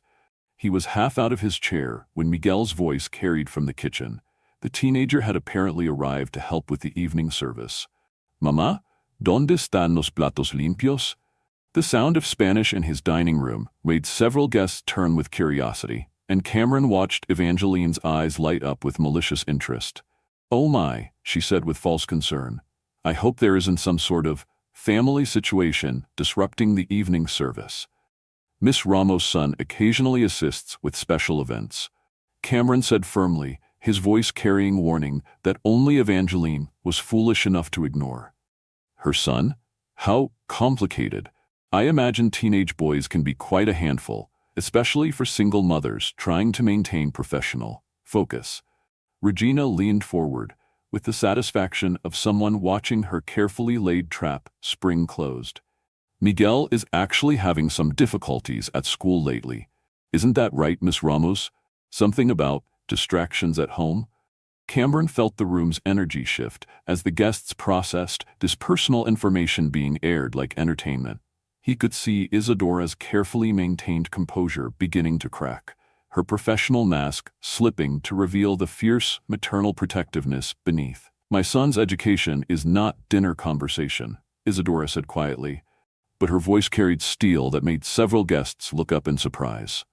"Of course not," Evangeline said with mock sympathy. "Though I do understand how challenging it must be, trying to provide stability while adapting to new employment situations. Children can be so sensitive to changes in their mother's attention." The psychological warfare was surgical in its precision, designed to expose every vulnerability while maintaining plausible deniability. Cameron watched Isadora's hands tremble almost imperceptibly as she served the main course, and something inside him finally snapped. "Evangeline," he said, his voice cutting through the dining room's artificial politeness like a blade. "Perhaps we could discuss the Foundation's upcoming projects instead of speculating about my staff's personal lives." "Of course, darling. I was simply making conversation." Evangeline's smile was triumphant. She'd accomplished exactly what she'd come to do. "Though I do think it's important to understand the complexities of household management, especially when there are emotional complications." The word emotional hung in the air like an accusation, and Cameron felt the evening spiraling toward disaster. Around the table, prominent social figures were watching the drama unfold with the fascination of people witnessing a carefully orchestrated downfall. "What emotional complications?" asked Mrs. Whitmore, with the directness that had made her a successful Foundation president. "Oh, I'm sure it's nothing serious," Regina interjected with false reassurance. "Just the natural attachment that can develop when household staff become too familiar with their employers' personal lives." The implication was clear now, spoken aloud in front of witnesses who could destroy Cameron's reputation and Isadora's future with careless gossip. Cameron watched his ex-wife and his assistant smile at each other with the satisfaction of hunters who'd cornered their prey. In the kitchen doorway, Miguel appeared to collect more plates and froze as he processed the tension in the dining room. His intelligent eyes moved from his mother's rigid posture to Cameron's barely controlled fury to the predatory satisfaction on the faces of two women who clearly meant his family harm. "Mama," Miguel said quietly, his voice carrying protective authority that reminded Cameron that this boy had been the man of his small family for years. "Necesitas ayuda?" "No, mijo," Isadora replied, her accent thick with stress. "Continue with your homework. I will handle this. But Cameron could see that she was drowning, overwhelmed by the public dissection of her private life and the threat to her son's stability that hung over every word. In a few moments, she would either break under the pressure or do something that would give Regina and Evangeline the dramatic scene they were orchestrating. Have you ever found yourself caught between protecting someone you love and protecting yourself? Sometimes the bravest choice is the one that costs us everything. Share your thoughts on love versus duty in the comments below. Your stories help remind us we're never alone in these impossible decisions. As Cameron stared across his dining room at the woman he loved being systematically destroyed by people who claimed to care about his best interests, he realized that some boundaries weren't meant to be respected. Some fights were worth having, regardless of the consequences. The question was whether he had the courage to choose love over everything else he'd spent his life building, and whether Isadora would let him make that choice when the cost might be her son's future. The silence stretched like a taut wire ready to snap. Cameron watched Isadora gather plates with hands that trembled almost imperceptibly, her professional mask beginning to crack under the weight of public humiliation. Around his dining table, Manhattan's social elite waited with the barely concealed anticipation of spectators at a gladiatorial match. Mrs. Whitmore set down her wine glass with the precise click of someone making a decision. Miss Ramos, I must say this meal has been extraordinary. Your technique with the seafood paella was particularly impressive. The unexpected kindness made Isadora's eyes shine with unshed tears. Gracias, señora, you are very kind. Not kind, honest. I've eaten in every restaurant worth mentioning in this city, and this surpasses them all. Mrs. Whitmore's voice carried the authority of someone accustomed to being heard. Where did you train? The Instituto Culinario de Barcelona, Isadora replied, her chin lifting with quiet pride despite the tension crackling through the room. Ah, one of Europe's finest programs. I'm not surprised. The sophistication of tonight's menu speaks to exceptional training. Mrs. Whitmore shot a pointed look at Evangeline and Regina. True expertise is always recognizable to those who understand quality. Cameron felt a surge of gratitude toward the foundation president, but before he could build on her support, Evangeline struck back with poisonous precision. Education is certainly admirable, she said with a smile that could freeze champagne. Though I've always found that professional accomplishments mean little if one can't maintain appropriate boundaries in the workplace. What boundaries specifically concern you, Evangeline? Cameron asked, his voice carrying warning that made several guests shift uncomfortably. Oh, the usual concerns about household staff becoming too, especially when there are children involved. Single mothers can be so vulnerable to making poor decisions when they mistake professional kindness for something more personal. The psychological attack was surgical in its cruelty, designed to paint Isadora as a predatory employee who'd misinterpreted Cameron's kindness. Cameron felt his control slipping as he watched the woman he loved absorb each calculated blow. Perhaps, suggested board member Harrison Caldwell with obvious discomfort, we should focus on the evening's charitable purpose rather than speculating about. Of course, Regina interrupted smoothly, though I think it's natural to be concerned when household irregularities might affect someone's professional judgment. Cameron has such important decisions to make, and emotional complications can be so distracting. The word complications hit Isadora like a physical blow. Cameron watched her straighten with the dignity of someone who'd faced worse and survived, but he could see the cost in the slight tremor of her hands as she set down the final plates. If you'll excuse me, Isadora said quietly, I should check on the dessert preparations. As she moved toward the kitchen, Miguel appeared in the doorway. The teenager had clearly been listening, and his young face carried a fury that reminded Cameron exactly why this boy had been protecting his mother for years. Mamá, Miguel said in Spanish, his voice tight with protective anger. ¿Quieres que nos vayamos? Do you want us to leave? The simple question carried weight. Miguel was asking if his mother wanted to abandon this job, this situation, the man who'd brought both joy and now humiliation into their lives. Isadora's response was swift and firm. No, mijo, we do not run from small minds and smaller hearts. Her words carried across the dining room with perfect clarity, and Cameron felt his heart swell with admiration for her courage. even as Evangeline's face flushed with offense at being dismissed so elegantly. "How refreshing," Evangeline said, her voice sharp as winter wind. "Such spirit. Though I wonder if that attitude is entirely appropriate for someone in service." The word service was delivered like a slap, designed to reduce Isadora to her function rather than acknowledge her as a person. Cameron felt something snap inside his chest. Not his control, but his willingness to let this continue for one more second. "Enough," he said, rising from his chair with the authority that had built empires and crushed competitors. "Evangeline, Regina, I think this evening has provided quite enough entertainment at Miss Ramos's expense." "Cameron, darling," Evangeline said with false surprise, "I was simply making conversation." "You were systematically attacking a woman who has shown you nothing but professionalism and grace," Cameron interrupted, his voice carrying the ice that had frozen out countless business rivals. "And I won't tolerate it in my home for another moment." The dining room fell silent, except for the soft sounds of Miguel moving closer to his mother in protective solidarity. Cameron could feel the weight of a dozen influential gazes, could practically hear the social gossip wheels beginning to turn. "Really, Cameron?" Regina said with nervous laughter. "I think you're overreacting to simple." "Am I?" Cameron's attention fixed on his assistant with laser precision. "Because it seems to me that you orchestrated this entire evening specifically to create this confrontation." Evangeline's surprise visit, the guest list, the pointed questions about Miss Ramos' personal life. None of this was coincidental. Regina's perfect composure cracked slightly. "I was simply looking out for your professional interests." "My professional interests," Cameron said, moving around the table with predatory grace, "are my concern.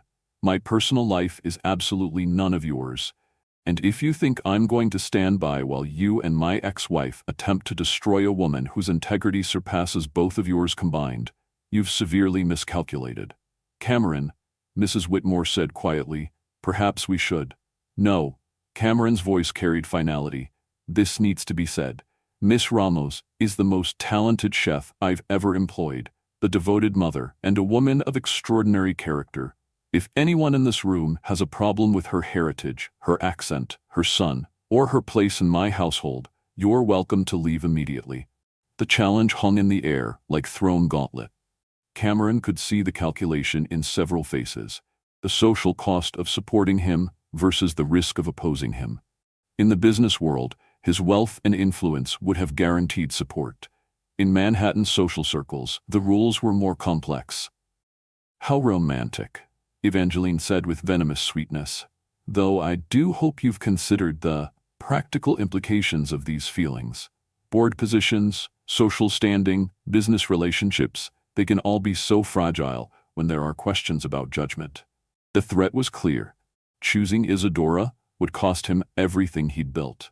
Cameron felt the weight of decades of careful reputation management, of relationships that defined his place in New York's power structure, of expectations that had shaped his entire adult life. Then he looked toward the kitchen doorway, where Isadora stood with tears streaming down her face, not from shame, but from witnessing someone defend her with a courage she'd probably never experienced before. Beside her, Miguel watched with the intensity of someone learning what it looked like when a man chose love over convenience. "You know what, Evangeline?" Cameron said, his voice carrying a lightness that surprised everyone, including himself. "You're absolutely right. There are practical implications to following your heart instead of social expectations." He moved toward Isadora, with steps that felt like walking toward his future. "There are probably business relationships that will suffer. Board positions I might lose. Social invitations that will stop coming." Cameron stopped in front of Isadora, noting how her eyes widened as she realized what he was about to do. "But you know what I've discovered recently? None of that matters compared to waking up every morning with the woman who taught me the difference between existing and living." The dining room erupted in gasps and murmurs. But Cameron only had eyes for Isadora as he took her hands in his. "Isadora Ramos, you have turned my sterile life into something warm and meaningful. You've taught me that patience can create miracles, that authenticity is worth more than approval, and that some foundations are strong enough to support any dream brave enough to claim them. Cameron, Isadora whispered, you don't understand what you're risking. I understand exactly what I'm risking, Cameron interrupted gently. And I understand exactly what I'd lose if I let fear make this choice for me.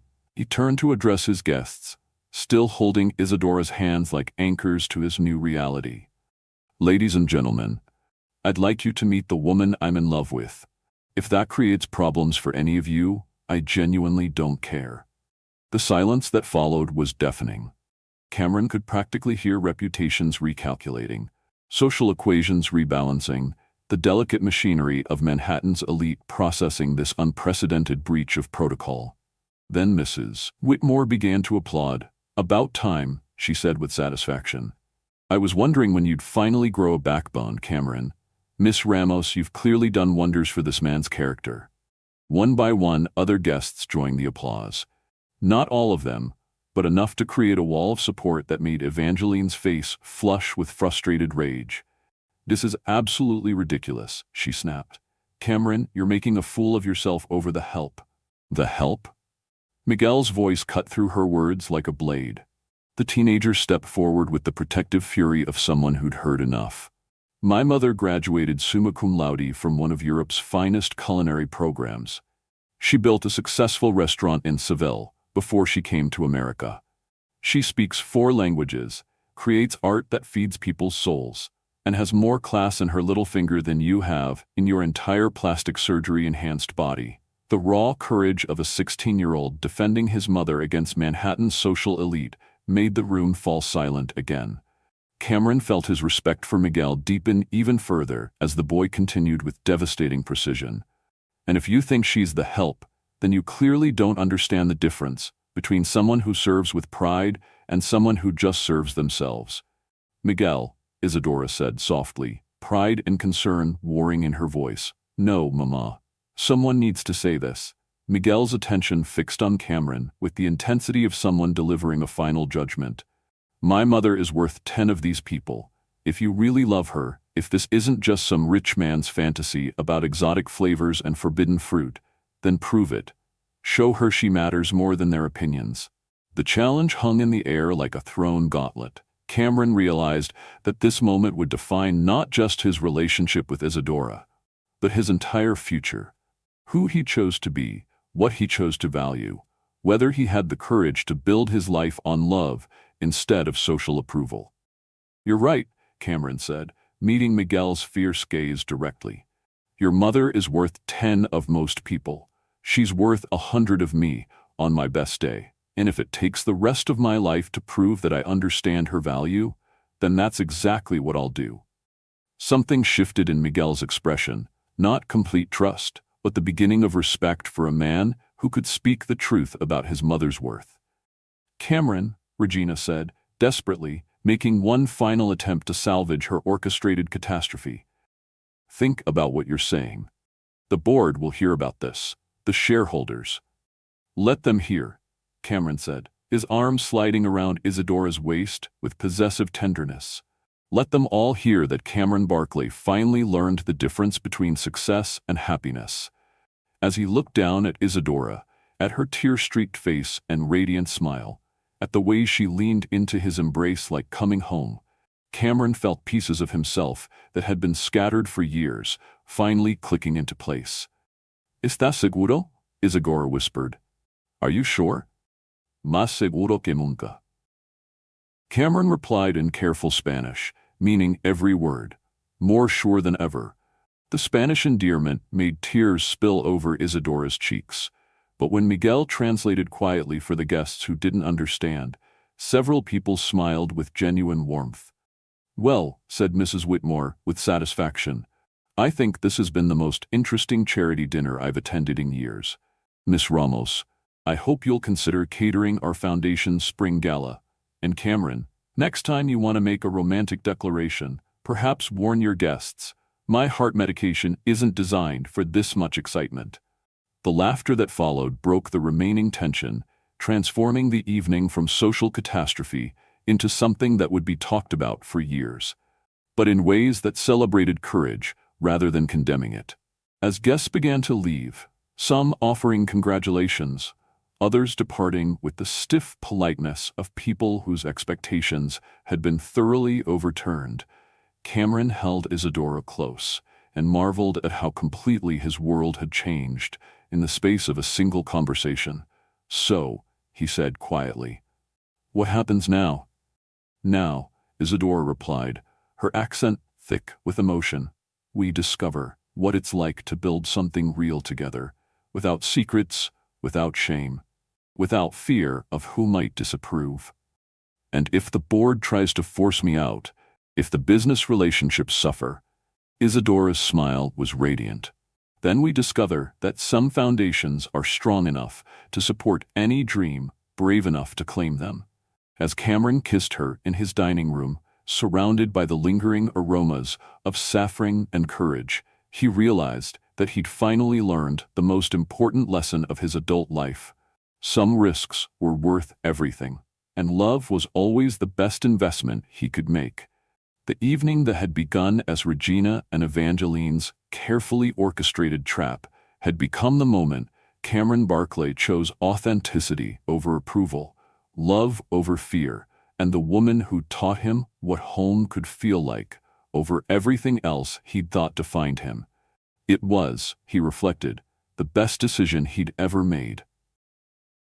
3 weeks after the dinner that changed everything, Cameron stood in his kitchen, watching Isadora teach Miguel the intricacies of preparing tortilla española. The teenager's initial wariness had gradually melted into cautious acceptance as Cameron proved his commitment through actions rather than words. "The potatoes must be paper-thin," Isadora explained, guiding Miguel's knife work with patient hands. "And the oil temperature, perfecto. Not too hot or they burn. Not too cool or they absorb too much grease." "Like building trust," Miguel observed, surprising both adults with his insight. "It has to be the right conditions or it doesn't work properly." Cameron caught Isadora's pleased smile, and he felt warmth engulf him. These quiet domestic moments had become the foundation of his new life. Mornings filled with Spanish lessons and laughter. Evenings where work took second place to family dinners around his kitchen island. The business world had reacted exactly as Evangeline predicted. 3 board members had requested private meetings to express their concerns about Cameron's judgment. Several social invitations had mysteriously failed to arrive. Regina had submitted her resignation with wounded dignity, claiming she couldn't work for someone who'd lost perspective on appropriate professional relationships. But for every door that closed, another had opened. Mrs. Whitmore's foundation had indeed hired Isadora to cater their spring gala, leading to 3 more prestigious events. 2 restaurant investors had approached Cameron about backing Isadora's dream of opening her own establishment. Most surprisingly, his brother Tobias had called to express admiration for Cameron's courage in choosing love over social approval. "You've never looked happier," Tobias had said during his visit the previous weekend. "Whatever flack you're getting from the stuffed shirts, it's worth it. She's extraordinary, Cameron. And that kid of hers, he's going to be someone special." Miguel was indeed special. His grades had improved dramatically once his mother's happiness became publicly acknowledged rather than secretive. The boy who'd initially viewed Cameron with suspicion now sought his help with college applications and shared stories about school with the easy familiarity of someone who felt secure in his family's stability. "Cameron," Miguel said now, carefully flipping his practiced tortilla, "my history teacher wants to know if you'd speak to our class about international business ethics." "I'd be honored," Cameron replied, meaning it. "What's the specific topic?" "How personal values influence professional decisions."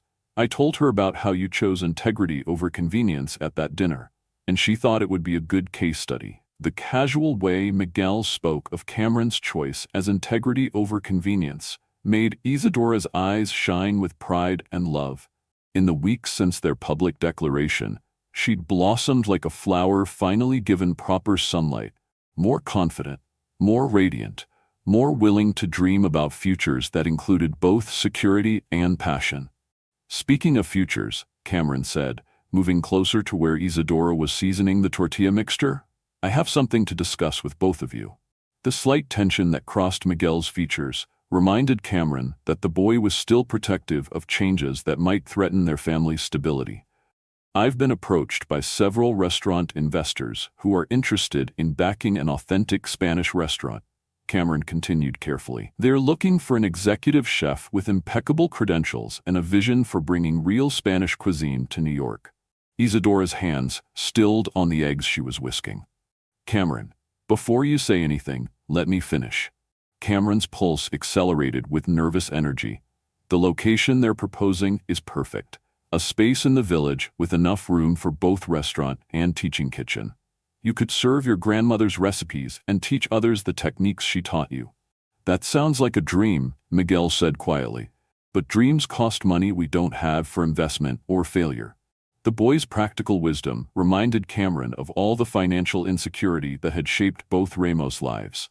Which is why I'd like to be the primary investor. Isadora set down her whisk with careful precision. Cameron, no, I cannot accept, not as charity. Cameron interrupted gently. As business, equal partnership, shared ownership, your expertise and vision balanced with my capital and business experience. The offer hung in the air like a bridge between their worlds, a way for Isadora to achieve her dreams without sacrificing her independence, for Cameron to invest in something that fed souls rather than just profit margins. Partnership means equal say in decisions, Miguel said with the directness he'd inherited from his mother. Equal ownership means equal risk. What happens if you two break up? The question was blunt but necessary, and Cameron appreciated Miguel's willingness to protect his mother from potential financial devastation disguised as romantic gesture. Then we'd be business partners who used to be romantically involved, Cameron said honestly. The restaurant would belong to both of us regardless of our personal relationship status. I've had my lawyers draft papers ensuring that your mother's ownership stake can never be challenged or reduced based on our personal circumstances. Isadora's sharp intake of breath suggested she understood the significance of such protection. You would do that? Give up control to ensure my security? Isadora, mi amor, control is an illusion. The only thing I can actually control is my own choices. Cameron took her hands, noting how her pulse fluttered beneath his thumbs. And I choose to invest in your dreams because I believe in your talent, not because I want to own your success.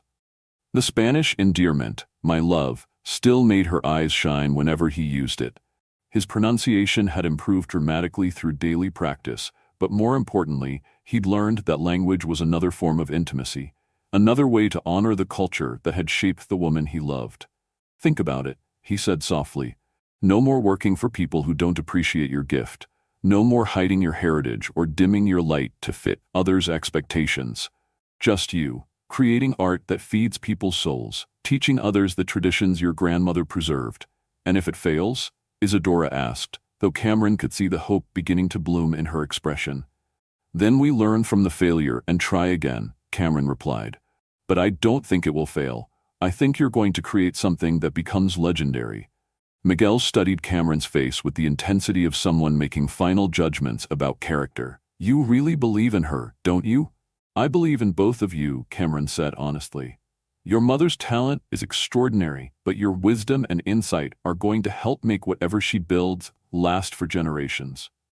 The teenager's smile was sudden and transformative, erasing the last traces of wariness.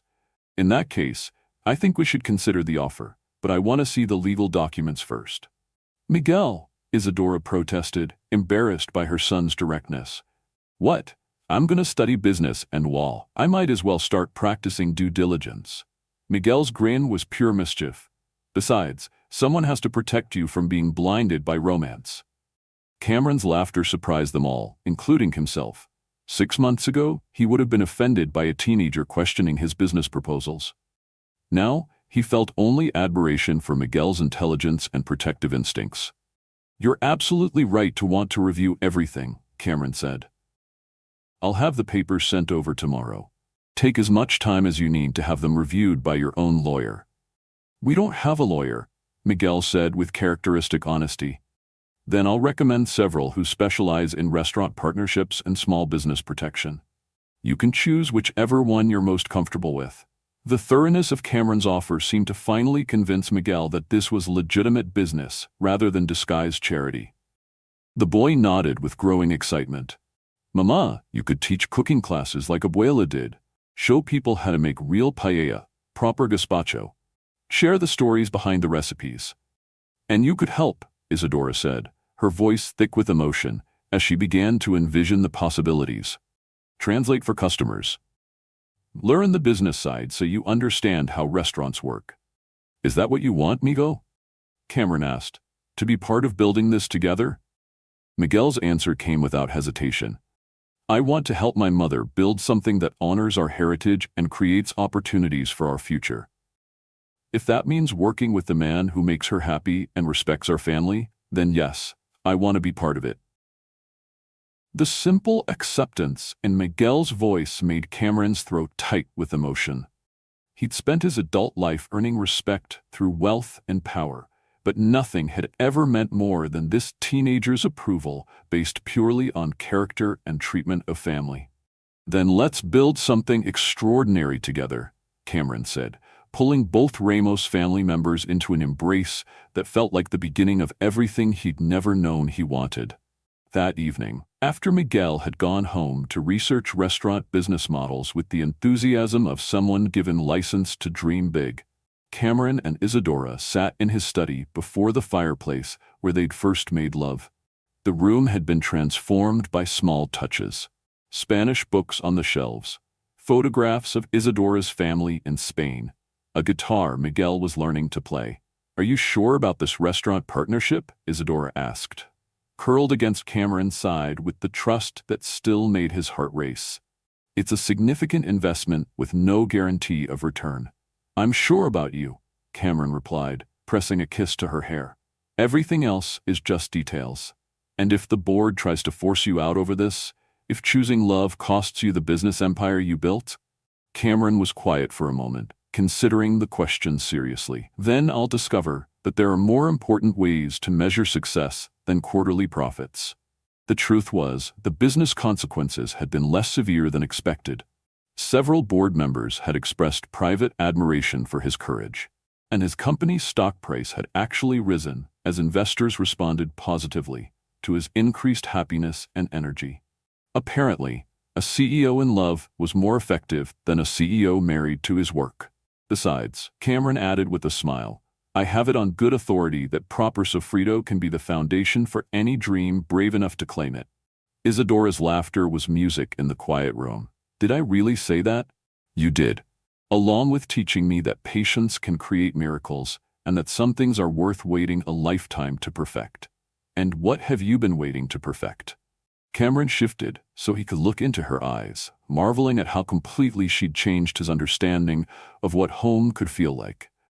"The courage to build a life based on love instead of fear. The wisdom to recognize that you and Miguel are worth more than every business empire I could ever create." "Y ahora?" Isadora asked softly. "And now?" "Ahora," Cameron replied, his Spanish confident after weeks of practice.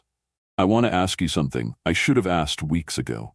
He reached into his jacket pocket, withdrawing a ring box that made Isadora's breath catch audibly. But instead of opening it immediately, Cameron took her hands in his. "Isadora Ramos, you have taught me that love is not something you control or manage or fit into appropriate schedules. You've shown me that authenticity is worth more than approval, that family is created through choice and commitment, and that some foundations are strong enough to support any future brave enough to claim them." Tears were streaming down Isadora's cheeks as Cameron opened the ring box to reveal not a massive diamond designed to impress, but a vintage emerald surrounded by small diamonds. Elegant, classic, and warm as summer light. "Will you marry me, mi amor? Will you let me spend the rest of my life earning the right to be part of your family, learning your grandmother's secrets, and building dreams with you that are bigger than anything either of us could create alone?" "Si," Isadora whispered, then louder. "Si, yes, always yes." As Cameron slipped the ring onto her finger, marveling at how perfectly it fit, Isadora launched herself into his arms with the passionate joy of someone finally free to claim the future she'd been afraid to want. "Miguel," she said suddenly, pulling back with maternal concern. "We have to tell Miguel." "Already handled," Cameron admitted with a sheepish smile. "I asked his permission last week. He said, and I quote, 'It's about time you made an honest woman of my mother, but the wedding better have proper Spanish food or I'm objecting.'" Isadora's laughter was pure delight. "He said that?" "He also said he wants to walk you down the aisle, since he's been the man protecting you for years, and he should be the one to officially transfer that responsibility to someone worthy of it." Tears flowing down Isadora's cheeks were happiness made visible. "He really said that?" "He really did. Your son is an extraordinary young man, Isadora, and I can't wait to officially become his stepfather." "Padrastro," Isadora corrected gently. "Stepfather in Spanish. But Miguel has been calling you almost papa when he talks to his friends." The revelation made Cameron's vision blur with unexpected tears. "Almost papa? He says you're not trying to replace his father, but you're becoming something different. Something better. A man who chose to love his family instead of just creating one by accident." As they held each other in the room where their love had first been consummated, Cameron marveled at how completely his life had been transformed by one woman's willingness to share her grandmother's secrets, and one teenager's gradual acceptance of a man who'd learned to choose love over fear. "So," Isadora said, admiring her ring in the firelight, "when do we tell the world about our engagement?" "Whenever you're ready," Cameron replied, "though Mrs. Whitmore will probably want to plan the entire wedding as soon as she hears." "And Regina, Evangeline?" Cameron's smile was pure satisfaction. "Regina is working for a pharmaceutical company that specializes in products I've heard are very bitter. And Evangeline married a tech entrepreneur last week. Apparently, she found someone whose wealth impressed her more than our history together." "Good," Isadora said, with fierce satisfaction. "They deserve each other." "Speaking of deserving," Cameron said, his voice growing serious, "I need you to know that choosing you wasn't a sacrifice, Isadora. It was the smartest business decision I've ever made. You're the best investment I could possibly make in my own happiness." "And you," Isadora replied, her accent thick with emotion, "are the foundation I never believed I deserved. Strong enough to support any dream. Patient enough to let love develop naturally. Brave enough to choose authenticity over approval." As they kissed in the dancing firelight, Cameron tasted saffron and possibility, and all the Spanish words for love he was still learning to pronounce. Outside, Manhattan hummed with its usual relentless energy.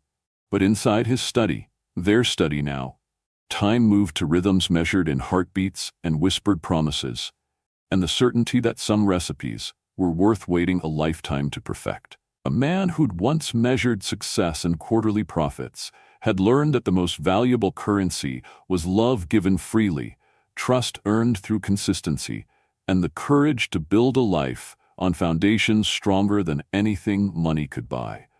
Tomorrow would bring wedding plans and restaurant designs and all the beautiful complications of building dreams together.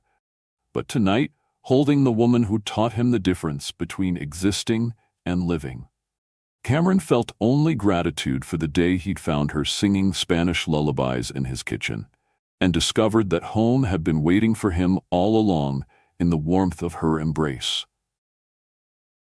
1 year later, Cameron stood in the kitchen of Abuela's Table, the restaurant that had become the heart of Greenwich Village's culinary scene, watching Isadora teach a cooking class to 12 eager students. The space hummed with warmth and laughter, filled with the aromas of saffron and possibility that had first brought them together. "Remember," Isadora was saying, her voice carrying the patient authority of someone born to teach, "Sofrito cannot be rushed. Like all the best things in life, it requires time, attention, and faith in the process." Cameron smiled, recognizing the lesson that had changed his entire understanding of what mattered. Around the teaching kitchen, students from every background imaginable hung on Isadora's every word. Investment bankers learning to slow down, college students discovering their heritage, retirees finding new passions in the traditions Isadora preserved and shared. Miguel appeared at Cameron's elbow, now 17 and tall enough to look his stepfather directly in the eye. The boy wore the chef's whites that marked him as Isadora's official sous chef, a position he'd earned through talent and dedication, rather than family connection. The evening service is fully booked again, Miguel reported with satisfaction. And that food critic from the Times wants to schedule another visit. Apparently, her first review didn't capture how extraordinary the weekend paella classes are. Your mother has created something magical here, Cameron said, watching Isadora demonstrate the precise movement of wrists that created perfect sofrito texture. We all have, Miguel corrected, with the wisdom that continued to amaze Cameron. Mama provides the heart and soul. You provide the business framework and support, and I provide the bridge between traditional techniques and modern efficiency. The matter-of-fact way Miguel described their family partnership made Cameron's chest warm with pride.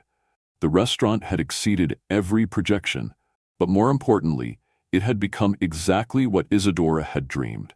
A place where culture was celebrated, traditions were preserved, and food created connections between strangers who left as friends. Cameron, called Mrs. Whitmore from across the dining room.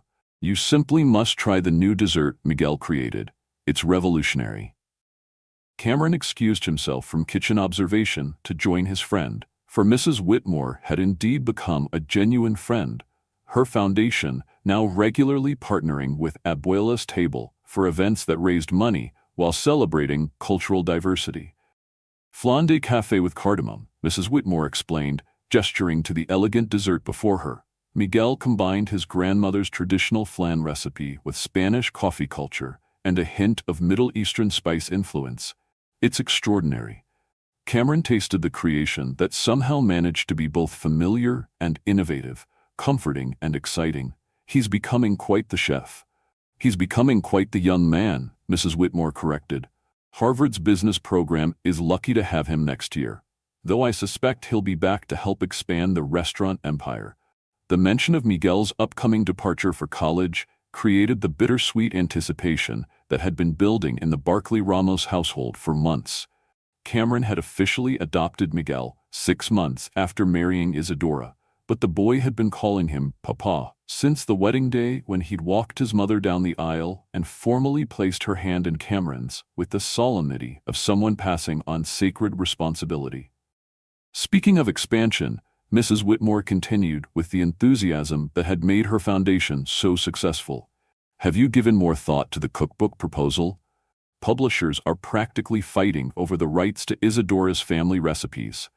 Cameron glanced toward the teaching kitchen, where Isadora was patiently helping a student who'd somehow managed to burn garlic despite careful instruction. Her grace under pressure, her ability to turn culinary disasters into learning opportunities, her genuine joy in sharing knowledge, all of it would translate beautifully to a cookbook that could reach people across the country. She's considering it, Cameron said, but she wants to make sure any book captures not just recipes, but the stories behind them, the cultural significance, the family memories, the way food connects us to heritage and each other. Exactly what the world needs, Mrs. Whitmore agreed.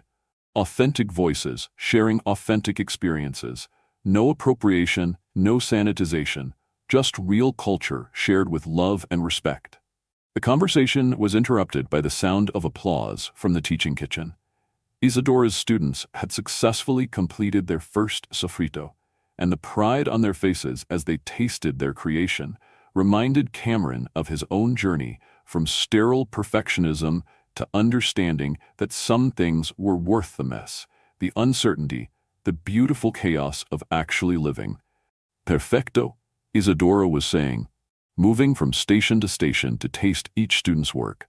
You see how each one is slightly different? This is not failure, this is personality. This is what makes cooking art instead of simply following instructions. As the class ended and students began to leave with their containers of sofrito and promises to return for next week's paella workshop, Cameron approached his wife with the familiar flutter of attraction that had never diminished despite daily proximity to her magic. ¿Cómo fue la clase? He asked, proud of the fluency he developed through constant practice and Miguel's patient corrections. Maravillosa, Isadora replied, rising on her toes to kiss him with the easy affection of someone completely secure in her happiness. Mrs. Chen finally achieved the perfect garlic-to-oil ratio, and Dr. Fraser traffic cooking accident. Rodriguez stopped trying to rush the process. How was your afternoon? Productive, Cameron said, wrapping his arms around her waist. The Hartford location is moving forward. They found the perfect space, and the local investor is committed to maintaining our standards. The expansion to Hartford represented everything they'd built together: authentic Spanish cuisine, cultural education, community connection, and business practices that prioritized sustainability and worker equity over maximum profit. It was capitalism with conscience, success measured in cultural preservation as much as financial return. And Miguel's college paperwork? Completed and submitted, full scholarship, plus the restaurant internship program we discussed with the dean. Cameron smiled at Isadora's maternal pride. He's going to be an extraordinary business leader, Amor, the kind who understands that profit and purpose can coexist. He learned that from watching you, Isadora said softly. From seeing how a man can choose to use his advantages to lift others rather than just accumulate more advantages. The praise still made Cameron's chest tight with emotion. The boy who'd once protected his mother from potential heartbreak had become the young man who credited his stepfather with teaching him ethical leadership. The transformation felt miraculous every time Cameron considered it. "What time is our reservation?" Isadora asked, beginning the familiar ritual of closing the restaurant. 8 o'clock. Miguel is meeting us there after his shift ends. Tonight marked the anniversary of the dinner that had changed everything. The evening when Cameron chose love over social approval and discovered that courage could create its own rewards. They'd made it a tradition to return to the same restaurant where Mrs. Whitmore had first applauded his declaration, now joined by Miguel and whichever friends wanted to celebrate the anniversary of a love that had become legendary in their social circle. As they worked together to clean the teaching kitchen, a ritual that had become its own form of intimacy, Cameron marveled at how completely his definition of success had evolved. The quarterly reports that had once consumed his attention were now balanced with Miguel's college preparation, cookbook planning sessions, and quiet Sunday mornings when the three of them prepared elaborate family meals while discussing everything from restaurant expansion to Miguel's latest girlfriend. "Cameron," Isadora said suddenly, pausing in her cleaning to fix him with the expression that usually preceded important announcements. "Sí, mi amor? I have something to tell you." The seriousness in her tone made Cameron set down the dish towel he'd been using. "What is it?" Isadora's smile was radiant as starlight. "We're going to need to start thinking about expanding our family again." For a moment, Cameron didn't understand. Then, comprehension hit him like warm honey spreading through his chest. "Estás embarazada?"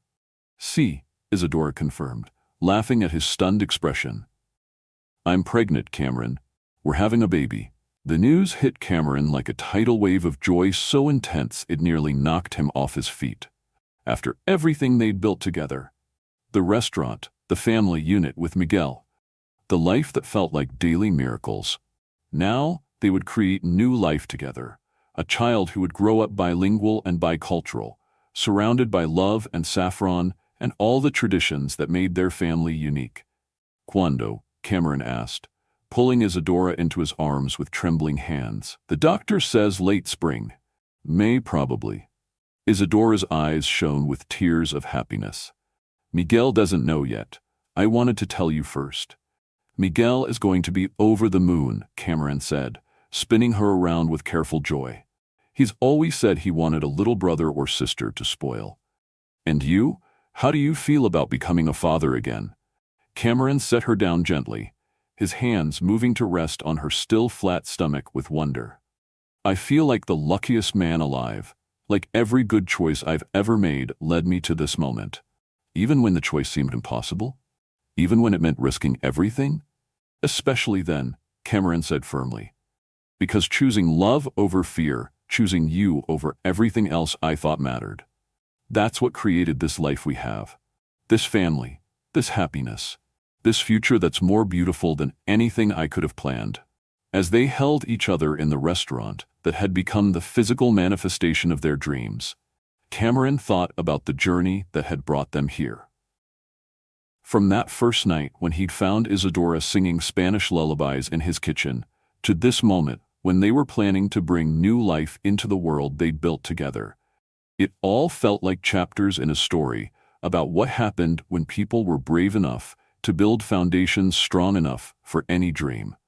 "What are you thinking about?" Isadora asked, noting his contemplative expression. "About Sofrito," Cameron said with a smile. "About how you taught me that the best things in life can't be rushed, can't be controlled, can only be nurtured with patience and faith in the process." "And what process are we nurturing now?" Cameron's hands tightened on her waist as he considered the question. "A family that spans cultures and generations.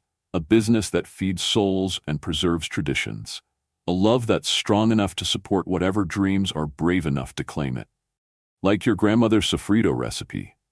"Better than any sofrito," Cameron corrected. "Because this foundation we've built, it's going to last for generations. Miguel will teach our new baby the same traditions you taught him. They'll learn that authenticity is worth more than approval. That family is created through choice and commitment, and that some things are absolutely worth waiting a lifetime to perfect." As closing time approached, and they prepared to meet Miguel for their anniversary dinner, Cameron felt the familiar gratitude that had become his constant companion.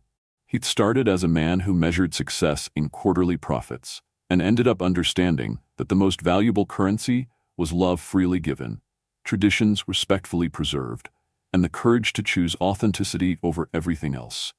The restaurant that had begun as Isadora's dream had become a family legacy, a cultural bridge, a testament to what happened when people were willing to trust in processes they couldn't control and foundations they built together rather than inherited separately. "Ready to go celebrate?" Isadora asked, taking his hand with the easy intimacy of someone completely secure in her happiness. "Ready," Cameron replied, meaning more than just dinner reservations. He was ready for whatever came next. Fatherhood round 2, restaurant expansion, the beautiful uncertainty of building dreams with someone brave enough to trust in shared tomorrows. As they stepped onto the Greenwich Village street that had become home in ways Cameron had never expected, he carried with him the taste of saffron and possibility, the sound of Spanish endearments that still made his heart race, and the absolute certainty that some recipes were indeed worth waiting a lifetime to perfect. The story that had begun with professional boundaries and carefully maintained distance had become something that would feed souls for generations to come. And the best part, Cameron reflected as he helped his pregnant wife into their car, was that they were still in the early stages of creating something extraordinary together. Some foundations, he'd learned, were strong enough to support any dream brave enough to claim them. And the foundation he'd built with Isadora, strengthened by Miguel's wisdom, seasoned with cultural traditions, sustained by daily choices to love courageously, was strong enough to support anything their growing family could dream of creating. So tell me, dear friends, what traditions from your own heritage do you treasure most? What family recipes or cultural practices connect you to your roots and warm your heart? Have you ever had the courage to choose love over convenience, authenticity over approval? Share your stories in the comments below. I believe our greatest strength comes from the connections we create and the traditions we choose to preserve and pass forward. And if this story touched your heart, if Cameron and Isadora's journey reminded you that some foundations are indeed strong enough for any dream, please hit that subscribe button and ring the notification bell. Tomorrow brings another tale of love that conquers fear, another story of hearts brave enough to choose authenticity over everything else. Because in this beautiful, complicated world, we all deserve love stories that remind us what's possible when we're willing to trust in the recipe for happiness that begins with courage and is perfected through patience. Until tomorrow, remember that the most beautiful love stories aren't about perfect people. They're about brave people who choose each other again and again, building foundations strong enough to support whatever dreams are brave enough to claim them. Buenas noches, mi familia del corazón.